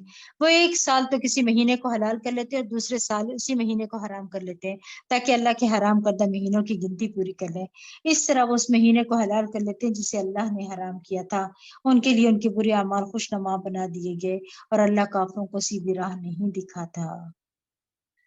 یا ایھا الذین آمنوا ما لکم اذا قیل لکم انفروا فی سبیل اللہ اثاقلتم الی الارض، اے ایمان والو تمہیں کیا ہو گیا ہے کہ جب تمہیں کہا جائے کہ اللہ کی راہ میں جہاد کرنے کے لیے نکلو تو تم زمین کی طرف پچ جاتے ہو۔ کیا تم نے آخرت کے مقابلے میں دنیا کی زندگی کو پسند کر لیا؟ حالانکہ آخرت کے مقابلے میں تم دنیاوی زندگی کا فائدہ بالکل ہیچ ہے۔ یعنی غزوہ تبوک کی طرف اشارہ ہے۔ یہ جنگ روم سے تھی، ٹھیک ہے، یہ جنگ فرض عین تھی اور تبوک 600 میل دور بھی تھا، تو اس وجہ سے ان کے لیے جانا بہت مشکل تھا. ان کو لگ رہا تھا کہ ہمیں بہت مشکل ہے، تو یہاں پہ ان کی بات ہو رہی ہے. اگر تم نہ نکلو گے تو اللہ تمہیں دردناک سزا دے گا اور تمہارے علاوہ دوسرے لوگ لے آئے گا اور تم ان کو کچھ بگاڑ نہ سکو گے، اور اللہ ہر چیز پر قادر ہے. اگر تم، یہاں کیا فرمایا جا رہا ہے، یعنی اگر تم دین کی خدمت نہیں کرو گے تو اللہ کسی اور کو لے آئے گا. یہ آیت پڑھ کے نا دل کانپ اٹھتا ہے کہ کہیں ایسا نہ ہو کہ اللہ تعالیٰ ہم دین کا کام چھوڑ دے، اللہ ہم سے بہتر لوگوں کو لے آئے. اللہ تعالیٰ جب دین کا کام لے ہم سے تو ہم نے کیا کہنا ہے؟ لبیک، یا اللہ ہماری جگہ بدل کر کسی اور کو نہ لائے. اللہ ہم سے دین کا کام ہمیشہ لیتا رہے. اگر تم اس نبی صلی اللہ علیہ وسلم کی مدد نہ کرو گے تو اس سے پہلے اللہ نے اس کی مدد کی جب کافروں نے اسے مکہ سے نکال دیا تھا، جبکہ وہ دونوں غار میں تھے اور وہ دو میں سے دوسرا تھا، اور اپنے ساتھی سے کہہ رہا تھا غم نہ کرو، اللہ ہمارے ساتھ ہے. پھر اللہ تعالیٰ نے اس پر اپنی طرف سے سکون قلب نازل کیا اور ایسے لشکروں سے اس کی مدد کی جو تمہیں نظر نہیں آتے تھے، اور کافروں کے بول کو سرنگوں کر دیا، اور بول تو اللہ ہی کا بالا ہے، ہر چیز پر غالب ہے. اب دیکھیں مدینہ میں نا مشکل ترین حالات تھے. جنگ تبوک بہت بڑا امتحان تھی. اب یہ وارننگ دی جا رہی ہے کہ تم جنگ میں نہیں نکلو گے، نبی صلی اللہ علیہ وسلم کا ساتھ نہیں دو گے تو رومیوں کے مقابلے میں نہیں جاؤ گے. پھر آپ دیکھیں کہ پھر کیا فرمایا جا رہا ہے، تو اللہ نے تو اپنی نبی کی مدد اس وقت بھی کی تھی جب کفار نے اسے مکہ سے نکال دیا تھا، یعنی ہجرت کا موقع یاد کریں، جبکہ وہ دونوں غار میں تھے. دوسرا کون تھا؟ حضرت ابوبکر صدیق رضی اللہ عنہ. سبحان اللہ، دشمن سر پر پہنچا ہوا ہے اور اللہ پر اتنا توکل کہ فکر ہی نہیں کرو، غم نہ کرو. حضرت ابوبکر صدیق رضی اللہ عنہ کا ایمان بھی بہت بڑا تھا، لیکن پھر بھی نبی کریم صلی اللہ علیہ وسلم نے ان کو تسلی دے رہے ہیں کیونکہ ابوبکر انسان تھے نا. اور وتواصوا بالحق وتواصوا بالصبر ہر لیول پر کرنے کی ضرورت ہے. ہم بعض اوقات اپنے بزرگوں کو، بڑوں کو، علماء کو، دین کی طرف بلانے والوں کو کسی مشکل وقت میں چھوڑ دیتے ہیں کہ ان کو سب کچھ پتا ہے، یہ تو خود ہی سمجھ جائیں گے. نہیں، وہ بھی بھولنے والے ہوتے ہیں. بعض اوقات سکھانے والے، پڑھانے والے جن کو پڑھاتے ہیں وہ زیادہ یاد رکھتے ہیں. ٹھیک ہے، مشکل وقت میں ان کو سبق زیادہ یاد ہوتا ہے. ہمارے دین کا حکم کیا ہے؟ اس لیے ہمارے دین نے ایک بڑا خوبصورت اصول دے دیا ہے کہ ہمیں کامیاب ہونے اور نقصان سے بچنے کے لیے وتواصوا بالحق وتواصوا بالصبر کرتے رہو. جب کوئی پھسلنے لگے، جب کوئی گھبرانے لگے، اس کو تھام لو، اس کو تسلی دو. اس آیت سے حضرت ابوبکر صدیق رضی اللہ عنہ کی فضیلت بھی ثابت ہوتی ہے. حضرت ابوبکر صدیق رضی اللہ عنہ کے دین پر بڑے احسانات تھے، بہت زیادہ.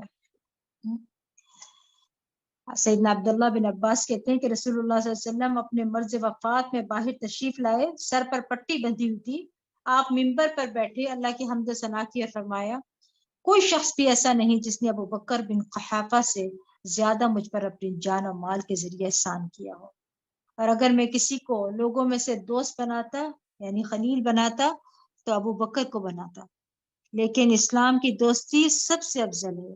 میری طرف سے ابوبکر کی کھڑکی چھوڑ کر اس مسجد کے تمام کھڑکیاں بند کر دی جائیں، اور یہ ان کے احسان کی وجہ سے ان کو اعزاز دیا گیا تھا کہ ان کی کھڑکی کھلی رکھی گئی.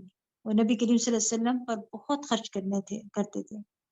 نبی کریم صلی اللہ علیہ وسلم نے فرمایا ابو بکر کے مال نے مجھے جتنا نفع پہنچایا اتنا کسی مال نے نہیں پہنچایا. یہ سن کر ابو بکر رضی اللہ عنہ رو پڑے اور عرض کیا اللہ نے مجھے صرف آپ کے ذریعے فائدہ پہنچایا، اللہ نے مجھے صرف آپ کے ذریعے فائدہ پہنچایا، اللہ نے مجھے صرف آپ کے ذریعے فائدہ پہنچایا کہ آپ اسلام لے کر آئے، آپ دین لے کر آئے، ورنہ ہم کہاں جہالت میں ڈوبے ہوئے تھے. ابو بکر رضی اللہ عنہ نبی کریم صلی اللہ علیہ وسلم کے ساتھ مکہ میں ہر لازم ہر جگہ ساتھ ہوتے تھے. جب آپ تبلیغ کے لیے نکلتے ساتھ جاتے. آپ کو قبائل کے بارے میں بہت معلوم تھا تو آپ کو گائیڈ کرتے کہ کس قبیلہ سے کس طرح بات کی جائے. غار ثور میں بھی آپ کے ساتھی تھے، ہجرت میں بھی آپ کے ساتھ رہے.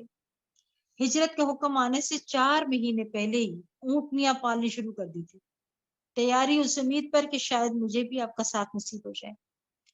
مدینہ میں بھی آپ کے ساتھ ہر جنگ میں حاضر ہے، بدر، احد، خندق، فتح مکہ، حنین، تبوک، کہیں بھی آپ کا ساتھ نہیں چھوڑا۔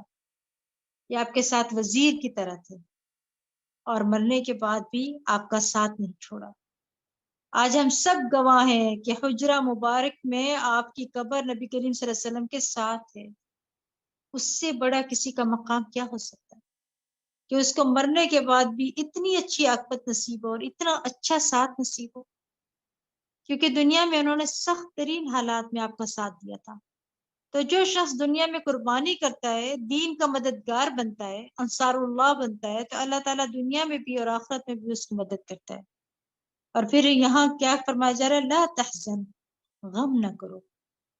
غم جو ہے نا انسان کی صلاحیتوں کو کھا جانے والا ہوتا ہے، اس لیے حتی الوسع کوشش کرنی چاہیے کہ غم اور ڈپریشن سے انسان باہر نکلے۔ اس کے لیے دوا بھی کھائے، دعا بھی کرے، کوشش بھی کرے، ہر طرح کی محنت کرے، اور دعاؤں میں خصوصی پہ ایک دعا ہے نا، اللہم انی اعوذ بک من الہم والحزن والعجز والکسل والبخل والجبن وضلع الدین وغلبۃ الرجال۔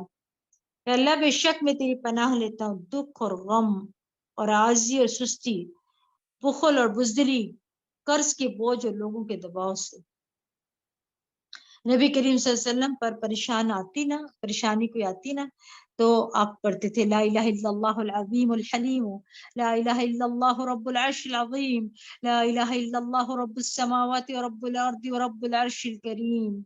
اللہ کے سوا کوئی معبود نہیں ہے جو نہایت عظمت والا بردبار ہے، اللہ کے سوا کوئی معبود نہیں ہے جو عرش عظیم کا رب ہے، اللہ کے سوا کوئی معبود نہیں جو آسمانوں کا رب ہے اور زمین کا رب، عرش کریم کا رب ہے۔ یہ ساری دعائیں آپ نوٹ کر لیں، کبھی بھی کوئی پریشانی ہو، غم ہو تو یہ دعائیں پڑھیں۔ پھر اللہ تعالیٰ فرماتے ہیں ہلکے بھی نکلو اور بوجھل بھی، اور اپنے اموال اور جانوں سے اللہ کی راہ میں جہاد کرو، یہی بات تمہارے حق میں بہتر ہے اگر تم جانتے ہو۔ اس آیت سے پتہ چلتا ہے کہ مال کے ساتھ جہاد کرنا نفس کے ساتھ جہاد کرنے سے زیادہ افضل ہے۔ یعنی دین کی سپورٹ میں اپنا مال نکالتے رہنا، ہمیں چاہیے کہ ہم ہر روز کچھ نہ کچھ نکالتے رہیں، جب جب موقع ہو اور ایسی جگہ پر بھی ضرور دیتے رہیں تاکہ دین کو تقویت ملتی رہے۔ یہاں اللہ نے دونوں کا ذکر کیا، مال بھی اور نفس بھی۔ کچھ لوگ اپنا مال دے کر فارغ ہو جاتے ہیں، لیکن یہ بھی کافی نہیں ہے نا، صرف چند لوگ دین کا کام کریں اور باقی نہیں، تو یہ بھی کافی نہیں ہے۔ آپ بھی دین کے کام کے لیے آگے بڑھیں، کیونکہ دین کو سپورٹ کے لیے ہم سب کو مل کر آگے بڑھنا ہوگا۔ اپنا مال بھی لگائیں اور اپنا وقت بھی دیں اونچے درجات پانے کے لیے۔ پھر فرمایا اگر دنیاوی فائدہ قریب نظر آتا ہے اور سفر بھی واجبی ہوتا تو یہ منافق آپ کے ساتھ ہو لیتے، مگر مسافت انہیں کٹھن معلوم ہوئی تو لگے اللہ کی قسمیں کھانے۔ اگر ہم تمہارے ساتھ نکل سکتے ہیں تو ضرور نکلتے، یہ لوگ اپنے آپ کو ہی ہلاک کر رہے ہیں اور اللہ خوب جانتا ہے کہ یہ لوگ یقیناً جھوٹے ہیں۔ اے نبی صلی اللہ علیہ وسلم، اللہ آپ کو معاف کرے، کیا پھر اتنا خوبصورت انداز ہے، عفا اللہ عنک، اللہ آپ کو معاف کرے، آپ نے انہیں کیوں پیچھے رہنے کی اجازت دی تاکہ آپ پر واضح ہو جاتا ہے کہ ان میں سے سچے کون ہیں اور جھوٹے کون۔ کتنا خوبصورت طریقہ ہے دعا دے کر بات شروع کی جائے اور پھر سمجھائیں تو بات سمجھ آ جاتی ہے۔ مگر ہم کیا کرتے ہیں، جب ہم شروع میں غصے سے بات کرتے ہیں تو بات اثر نہیں کرتی بلکہ معاملہ اور خراب ہو جاتا ہے۔ ہمیشہ جس سے بات کرے تو بات یوں شروع کرے، اللہ آپ سے راضی ہو، اللہ آپ کو سلامت رکھے، اللہ آپ سے خوش ہو، اللہ آپ کے دکھ تکلیفیں دور کرے، کہہ کے بات شروع کریں، دعائیں دے کے بات شروع کریں تو بہت زیادہ اثر ہوگا۔ خاص طور پر جب بات شروع کرتے ہیں نا ہم لوگ تو کیا کرتے ہیں، معاملہ کیوں خراب ہوتا ہے زیادہ، ہم کہہ دیتے کہ میں بات کرنے لگی ہوں آپ مائنڈ نہ کریں، لا حول ولا قوت الا باللہ، پہلے ہی تیر برسا دیتے ہیں تو سامنے والا خوف زدہ ہو جاتا ہے کہ اللہ رحم کرے، پتہ نہیں کون سا پہاڑ ٹوٹنے والا ہے۔ قرآن ہمیں طریقے سکھاتا ہے گفتگو کے، پہلے اس کی تعریف کریں کہ فلاں جگہ فلاں وقت میں تم یہ کمال کر دکھایا تھا، تو مجھے تم سے امید ہے کہ تم یہ کام بھی کر لو گے، کیا خیال ہے، پھر کر لیں۔ خواہ آپ کے بچے ہوں ان سے بھی اپنے اچھے انداز میں بات شروع کریں، ان کی تعریف کریں، ان کی خوبیاں یاد دلا کر، مگر اکثر ایسا نہیں ہوتا. اس کو کہتے ہیں کہ تم نکمے ہو، تم کسی قابل ہی نہیں، مگر پھر بھی تمہیں یہ کام کرنا ہی پڑے گا. تو یاد رکھیے کہ ایسے نہیں ہوتا، بلکہ ہم اپنی بات کو ہی گوا دیتے ہیں. پہلے نرمی سے بات کریں، پھر دوسری بات کریں، تو انشاءاللہ بات اثر کرے گی. پھر فرمایا جو لوگ اللہ پر اور آخرت کے دن پر ایمان رکھتے ہیں وہ آپ سے ایسی رخصت نہیں مانگتے کہ انہیں اپنے اموال اور جانوں سے جہاد کرنے سے معاف رکھا جائے، اور اللہ پرہیزگاروں کو خوب جانتا ہے. آپ سے رخصت صرف وہی لوگ مانگتے جو اللہ پر اور آخرت پر ایمان نہیں رکھتے اور ان کے دل شک میں پڑے ہوئے ہیں اور وہ اپنے اسی شک میں متردد ہیں. اگر ان کا نکلنے کا ارادہ ہوتا تو وہ اس کے لیے کچھ تیاری بھی کرتے، لیکن اللہ کو ان کی روانگی پسند ہی نہ تھی، لہٰذا اس نے انہیں سست بنا دیا. استغفر اللہ. اللہ نیکی کی توفیق چھین لیتا ہے، یعنی نیکی کے کسی کام میں پیچھے رہ جانا خوشی کی بات نہیں ہوتی ہے، بلکہ افسوس کی بات ہے کہ اللہ نے آپ کو چنا ہی نہیں. ہر جماعت کے اندر ایسے لوگ ہوتے ہیں جو منفی پروپیگنڈا کرنے والے ہوتے ہیں. تو اس کے لیے یہاں پہ کیا فرمایا جا رہا ہے، اگر وہ نکلتے بھی تو تمہارے اندر خرابی ہی کا اضافہ کرتے ہیں، تمہارے دین کے فتنہ پردازی کے لیے ادھر دوڑتے پھرتے. پھر تم میں بھی کچھ ایسے لوگ ہیں جو ان کی باتیں دھیان سے سنتے اور اللہ ایسے ظالموں کو خوب جانتا ہے. یعنی کیا سمجھ آئے یہاں پر کہ جماعت کے اندر ایسے لوگ ہوتے ہیں جو منفی پروپیگنڈا کرنے والوں کی باتوں میں آ جاتے ہیں. ہوتے بہت بھولے بھالے لوگ ہیں، ان کی نیت نہیں خراب ہوتی، لیکن مثبت بات کم اثر کرتی ہے اور کسی کے خلاف منفی بات جلدی قبول کرتے ہیں، کیونکہ شیطان اس کو بہت خوبصورت بنا دیتا ہے نا، اس وجہ سے. پھر فرمائے یہ لوگ اس سے پہلے بھی فتنہ انگیزی کر چکے ہیں اور آپ کے امور کو درہم برہم کرنے کے لیے الٹ پھیر کرتے رہے ہیں، تاکہ اللہ کا سچا وعدہ اسلام کے غلبہ کا آ گیا اور اللہ کا حکم غالب ہوا، جبکہ یہ ناک منہ چڑھا رہے تھے. کیا وجہ تھی؟ ان کو اسلام کی ترقی پسند نہیں تھی، لیکن اللہ نے وہ ترقی عطا کر دی. پھر ان میں سے کوئی ایسا ہے جو کہتا ہے مجھے رخصت دیجیے اور فتنہ میں نہ ڈالیے. سن رکھو، فتنہ میں تو یہ لوگ پہلے ہی پڑے ہوئے ہیں اور جہنم ایسے کافروں کو گھیرے ہوئے ہیں. جد بن قیس منافق کے بارے میں آتا ہے کہ اس نے نبی کریم صلی اللہ علیہ وسلم کے پاس آ کر عجیب بہانہ کیا، کہا کہ میں نے سنا ہے رومیوں کی عورتیں بہت خوبصورت ہیں، مجھے ڈر ہے کہ میں اپنے آپ پر صبر نہیں کر سکوں گا اور فتنے میں پڑ جاؤں گا، تو مجھے آپ معاف کیجیے، میں ساتھ نہیں جا سکتا. اللہ تعالیٰ فرماتے ہیں اگر آپ کو کوئی بھلائی ملے تو انہیں بری لگتی ہے، اور اگر کوئی مصیبت آپ پڑے تو کہتے ہیں ہم نے تو اپنا معاملہ پہلے ہی درست رکھا تھا، پھر وہ خوش خوش واپس چلے جاتے ہیں. اصل میں نا دل سے دشمن ہوتے ہیں، حاسد لوگ ہوتے ہیں ایسی باتیں کرنے والے. آپ ان سے کہیے ہمیں اگر کوئی مصیبت آئے گی تو وہی آئے گی جو اللہ نے ہمارے مقدر کر رکھی ہے، وہی ہمارا سرپرست ہے، اور مومنوں کو اللہ ہی پر توکل کرنا چاہیے. نیز ان سے کہیے کہ تم ہمارے حق میں جس چیز کا انتظار کر سکتے ہو وہ یہی ہے کہ ہمیں دو بھلائیوں میں سے کوئی ایک بھلائی مل جائے، اور ہم تمہارے حق میں جس چیز کے منتظر ہیں وہ یہ ہے کہ اللہ تمہیں اپنے ہاتھ سے خود سزا دیتا ہے یا ہمارے ہاتھوں دلواتا ہے، لہذا تم بھی انتظار کرو اور ہم بھی تمہارے ساتھ انتظار کرتے ہیں.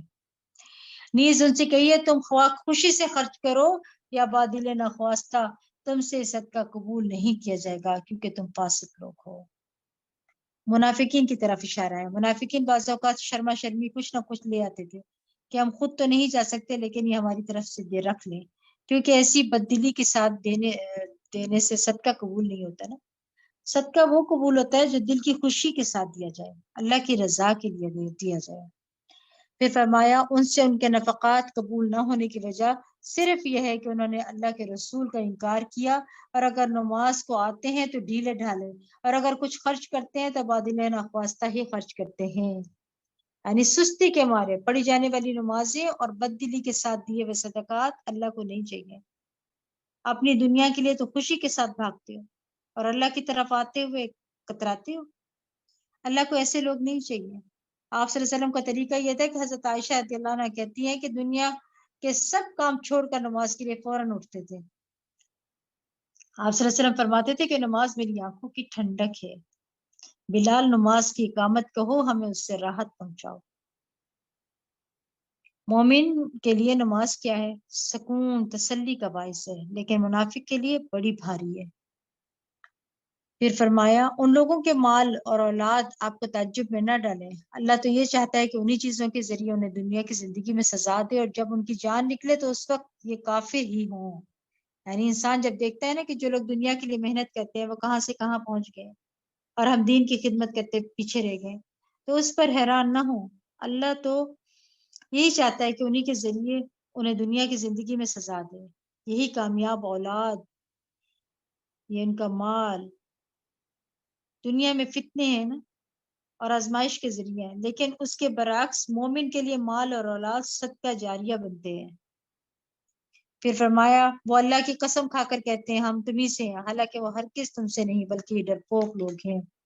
اگر یہ کوئی پناہ کی جگہ یا غار سر چھپانے کی جگہ پا لے تو یہ تیزی سے دوڑتے ہوئے وہاں جا پہنچے، اور ان میں کوئی ایسا ہے جو صدقات کی تقسیم میں آپ پر الزام لگاتا ہے، اگر انہیں کچھ مل جائے تو خوش ہو جاتے ہیں، اور اگر نہ ملے تو فوراً ناراض ہو جاتے ہیں۔ کیا ہی اچھا ہوتا اگر وہ اس پر راضی ہو جاتے جو اللہ اور اس کے رسول نے انہیں دیا تھا، اور کہتے ہیں کہ اللہ ہمارے لیے کافی، اللہ ہمیں اپنے فضل سے بہت کچھ دے گا، اور اس کا رسول بھی، ہم اللہ ہی کی طرف رغبت رکھتے ہیں۔ صدقات تو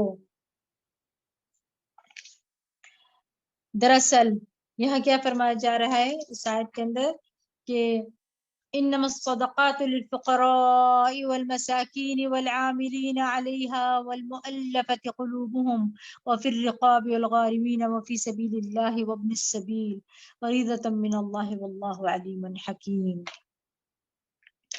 صدقات تو دراصل فقیروں، مسکینوں اور ان کارندوں کے لیے ہیں جو ان کے وصولی پر مقرر ہیں، نیز تالیف قلب، غلام آزاد کرنے، قرض داروں کے قرض اتارنے، اللہ کی راہ میں اور مسافروں پر خرچ کرنے کے لیے ہیں۔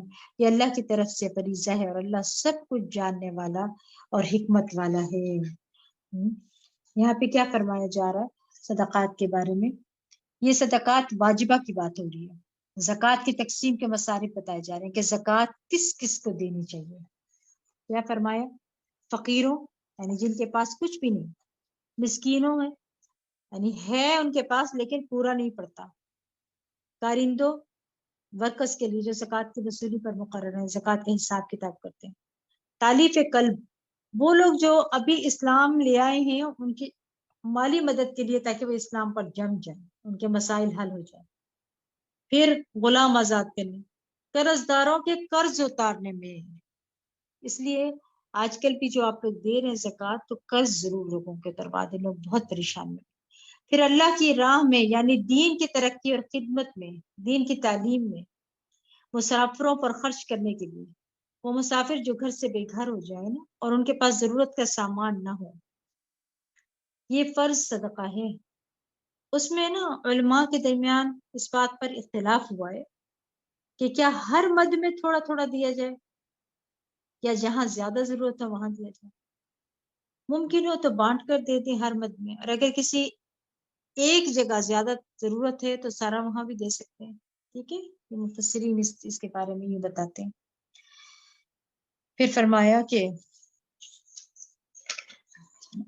اور ان منافقین میں سے کچھ وہ ہیں جو پیغمبر کو ایذا دیتے ہیں اور کہتے ہیں وہ کانوں کا کچا ہے، آپ ان سے کہیے کانوں کا کچا ہونا تمہارے حق میں بہتر ہے، اور اللہ پر اور مومنوں کی بات پر یقین رکھتا ہے، اور جو لوگ تم میں ایمان لائے ہیں ان کے لیے رحمت ہے، اور جو لوگ اللہ کے رسول کو دکھ پہنچاتے ہیں ان کے لیے دردناک عذاب ہے۔ منافق آپ صلی اللہ علیہ وسلم کو کانوں کا کچا کیوں کہتے ہیں؟ وہ اس لیے کہ آپ صلی اللہ علیہ وسلم ہر ایک کی بات کو سن لیتے تھے۔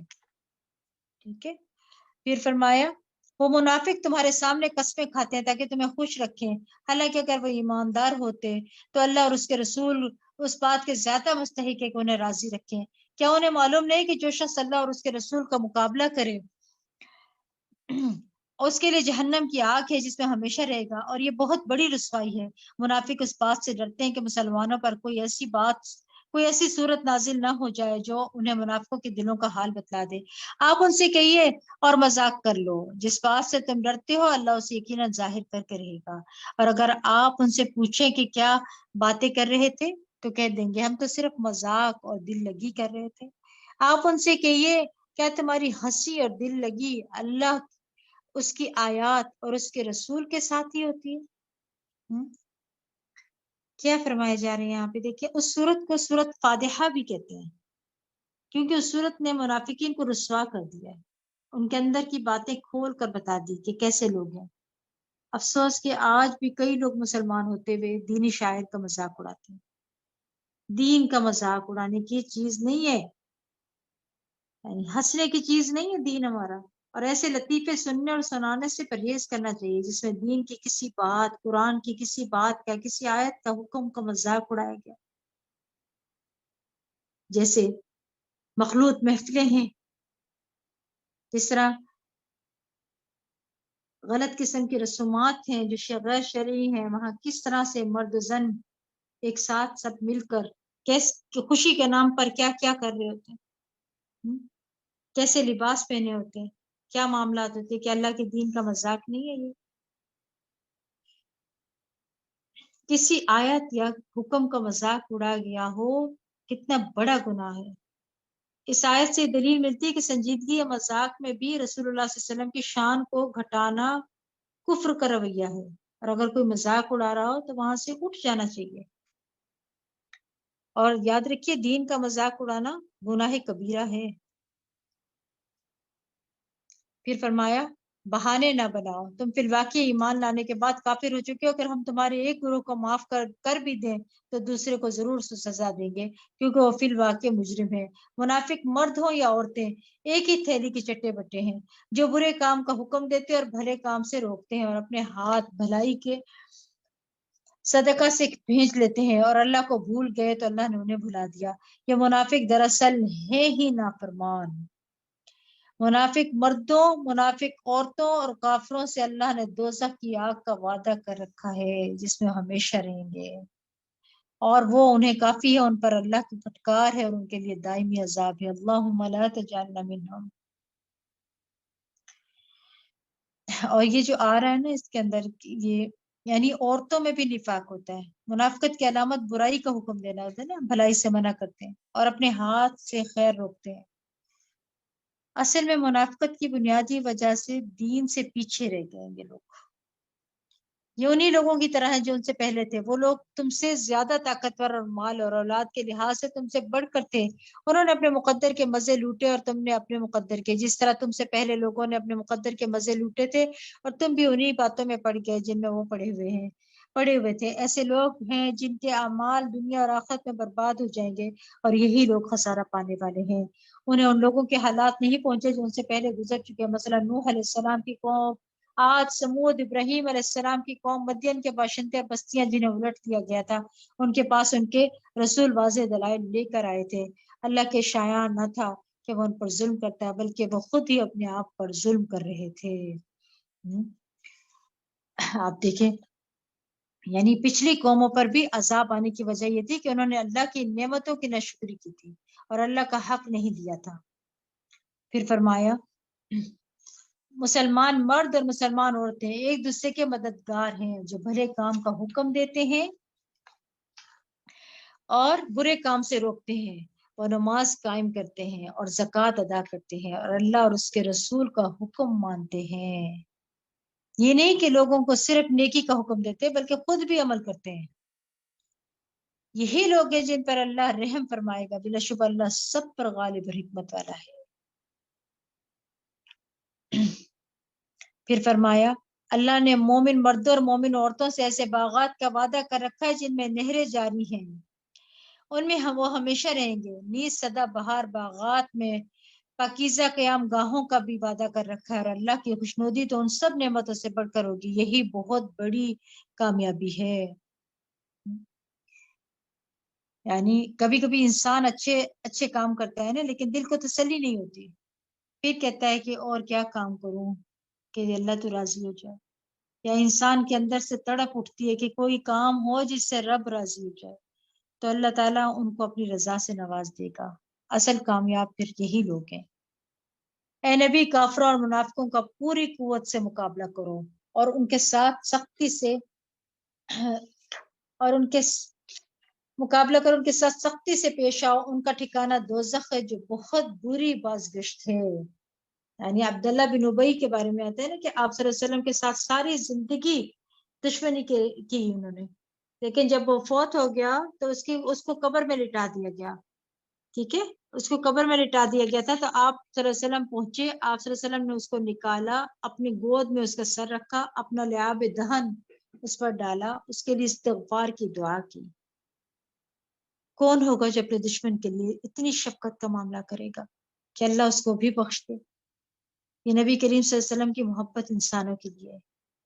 لیکن آج تو ہم اپنے پیاروں کو بھی معاف کرنے کو تیار نہیں ہوتے. بہت دفعہ لوگوں سے یہ بات سنی گئی ہے کہ کیا کیا جائے، معاف نہیں کیا جاتا. ٹھیک ہے، نہ معاف کریں، پھر اپنے دل پر بوجھ اٹھائے رکھیں، گندگی کا ٹوکرا اٹھائے رکھیں اپنے دلوں پر.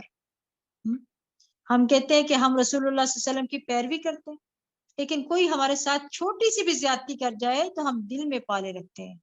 ٹھیک ہے، تکلیف تو ہوگی، ایسا نہیں کہ تکلیف نہیں ہوتی، لیکن معاف کرنا الگ چیز ہے. میں اپنا حق معاف کرتی ہوں، اللہ مجھے معاف کر دے، ایسی سوچ رکھنی چاہیے.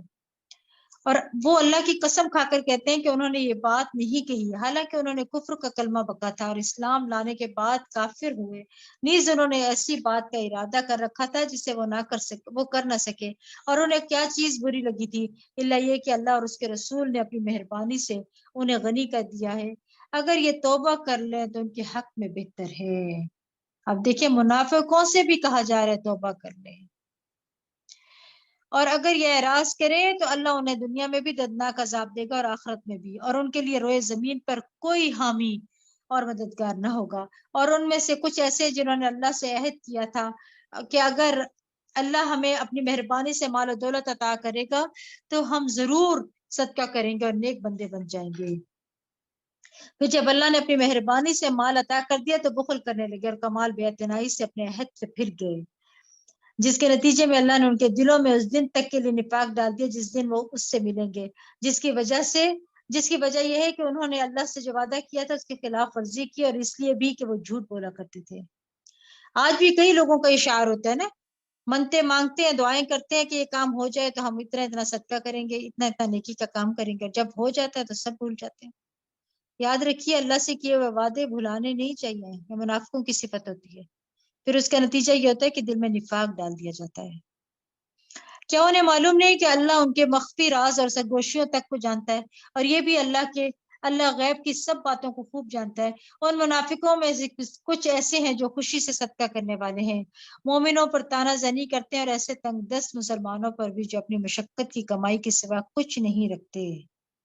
یہ منافق ان کا مذاق اڑاتے ہیں، اللہ ان کا مذاق انہی پر ڈال دے گا اور ان کے لیے دردناک عذاب ہوگا.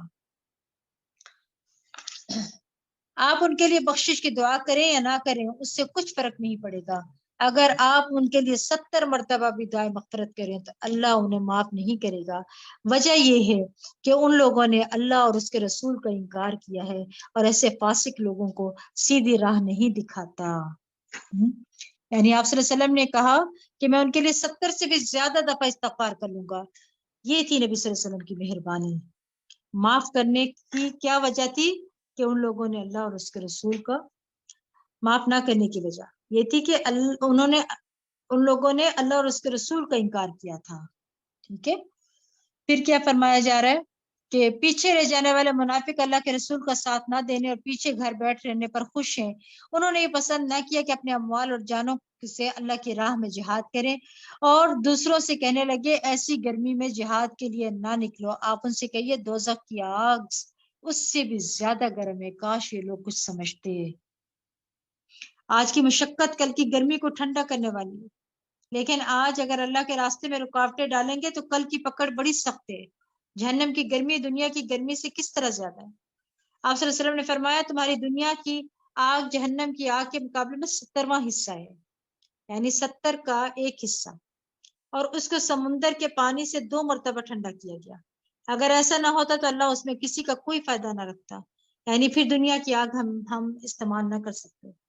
اس پر کچھ پک نہ سکتا، اسے مناسب انداز سے ٹھنڈا کر کے دیا گیا ہے، یہ اللہ کی نعمت۔ جب بہت گرمی لگے نا تو اس آیت کو دیکھ کر نصیحت حاصل کیا کریں۔ قُلْ نَارُ جَهَنَّمَ أَشَدُّ حَرًّا، دوزخ کی آگ اس سے بھی زیادہ گرم ہے۔ پھر اگر اللہ آپ کو ان منافقوں کی کسی گروہ کی طرف واپس لائے اور وہ آپ سے جہاد پر نکلنے کی اجازت مانگے تو ان سے کہیے کہ تم میرے ساتھ کبھی نہ نکلو گے اور نہ میرے ہمراہ دشمن سے جنگ کرو گے، کیونکہ تم پہلی ہی دفعہ جب پیچھے بیٹھ رہنے والے پر خوش تھے تو اب بھی پیچھے رہ جانے والوں کے ساتھ بیٹھے رہو۔ اور اگر منافقوں میں سے کوئی مر جائے تو نہ اس کی نماز جنازہ پڑھنا اور نہ دعائے خیر کے لیے اس کی قبر پر کھڑے ہونا، کیونکہ انہوں نے اللہ اور اس کے رسول کے ساتھ کفر کیا اور اسی نافرمانی کی حالت میں مر گئے۔ اور ان کے اموال اور اولاد کی کثرت سے آپ متعجب نہ ہوں، اللہ تو یہ چاہتا ہے کہ انہی چیزوں سے انہیں دنیا میں ہی سزا دے اور اسی کفر کی حالت میں اس کی جانیں نکل جائیں۔ اور جب کوئی صورت اس مضمون کی نازل ہوتی ہے کہ اللہ پر ایمان لاؤ اور اس کے رسول کے ہمراہ جہاد کرو تو ان منافقوں میں سے کھاتے پیتے لوگ آپ سے اجازت طلب کرنے لگتے ہیں اور کہتے ہیں کہ ہمیں رہنے دیجیے کہ ہم پیچھے بیٹھ رہنے والوں کے ساتھ رہیں۔ ان لوگوں نے پیچھے رہنے والوں میں شامل ہونا پسند کیا اور ان کے دلوں پر مہر لگا دی گئی، لہٰذا وہ اب کچھ نہیں سمجھتے۔ لیکن رسول نے اور ان لوگوں نے جو اس کے ساتھ ایمان لائے تھے اپنے اموال اور جانوں سے جہاد کیا، ساری بھلائی انہی لوگوں کے لیے ہے اور یہی لوگ فلاح پانے والے ہیں۔ اللہ نے ان کے لیے ایسے باغ تیار کر رکھے ہیں جن میں نہریں بہہ رہی ہیں اور ان میں وہ ہمیشہ رہیں گے۔ یہی بات ہے۔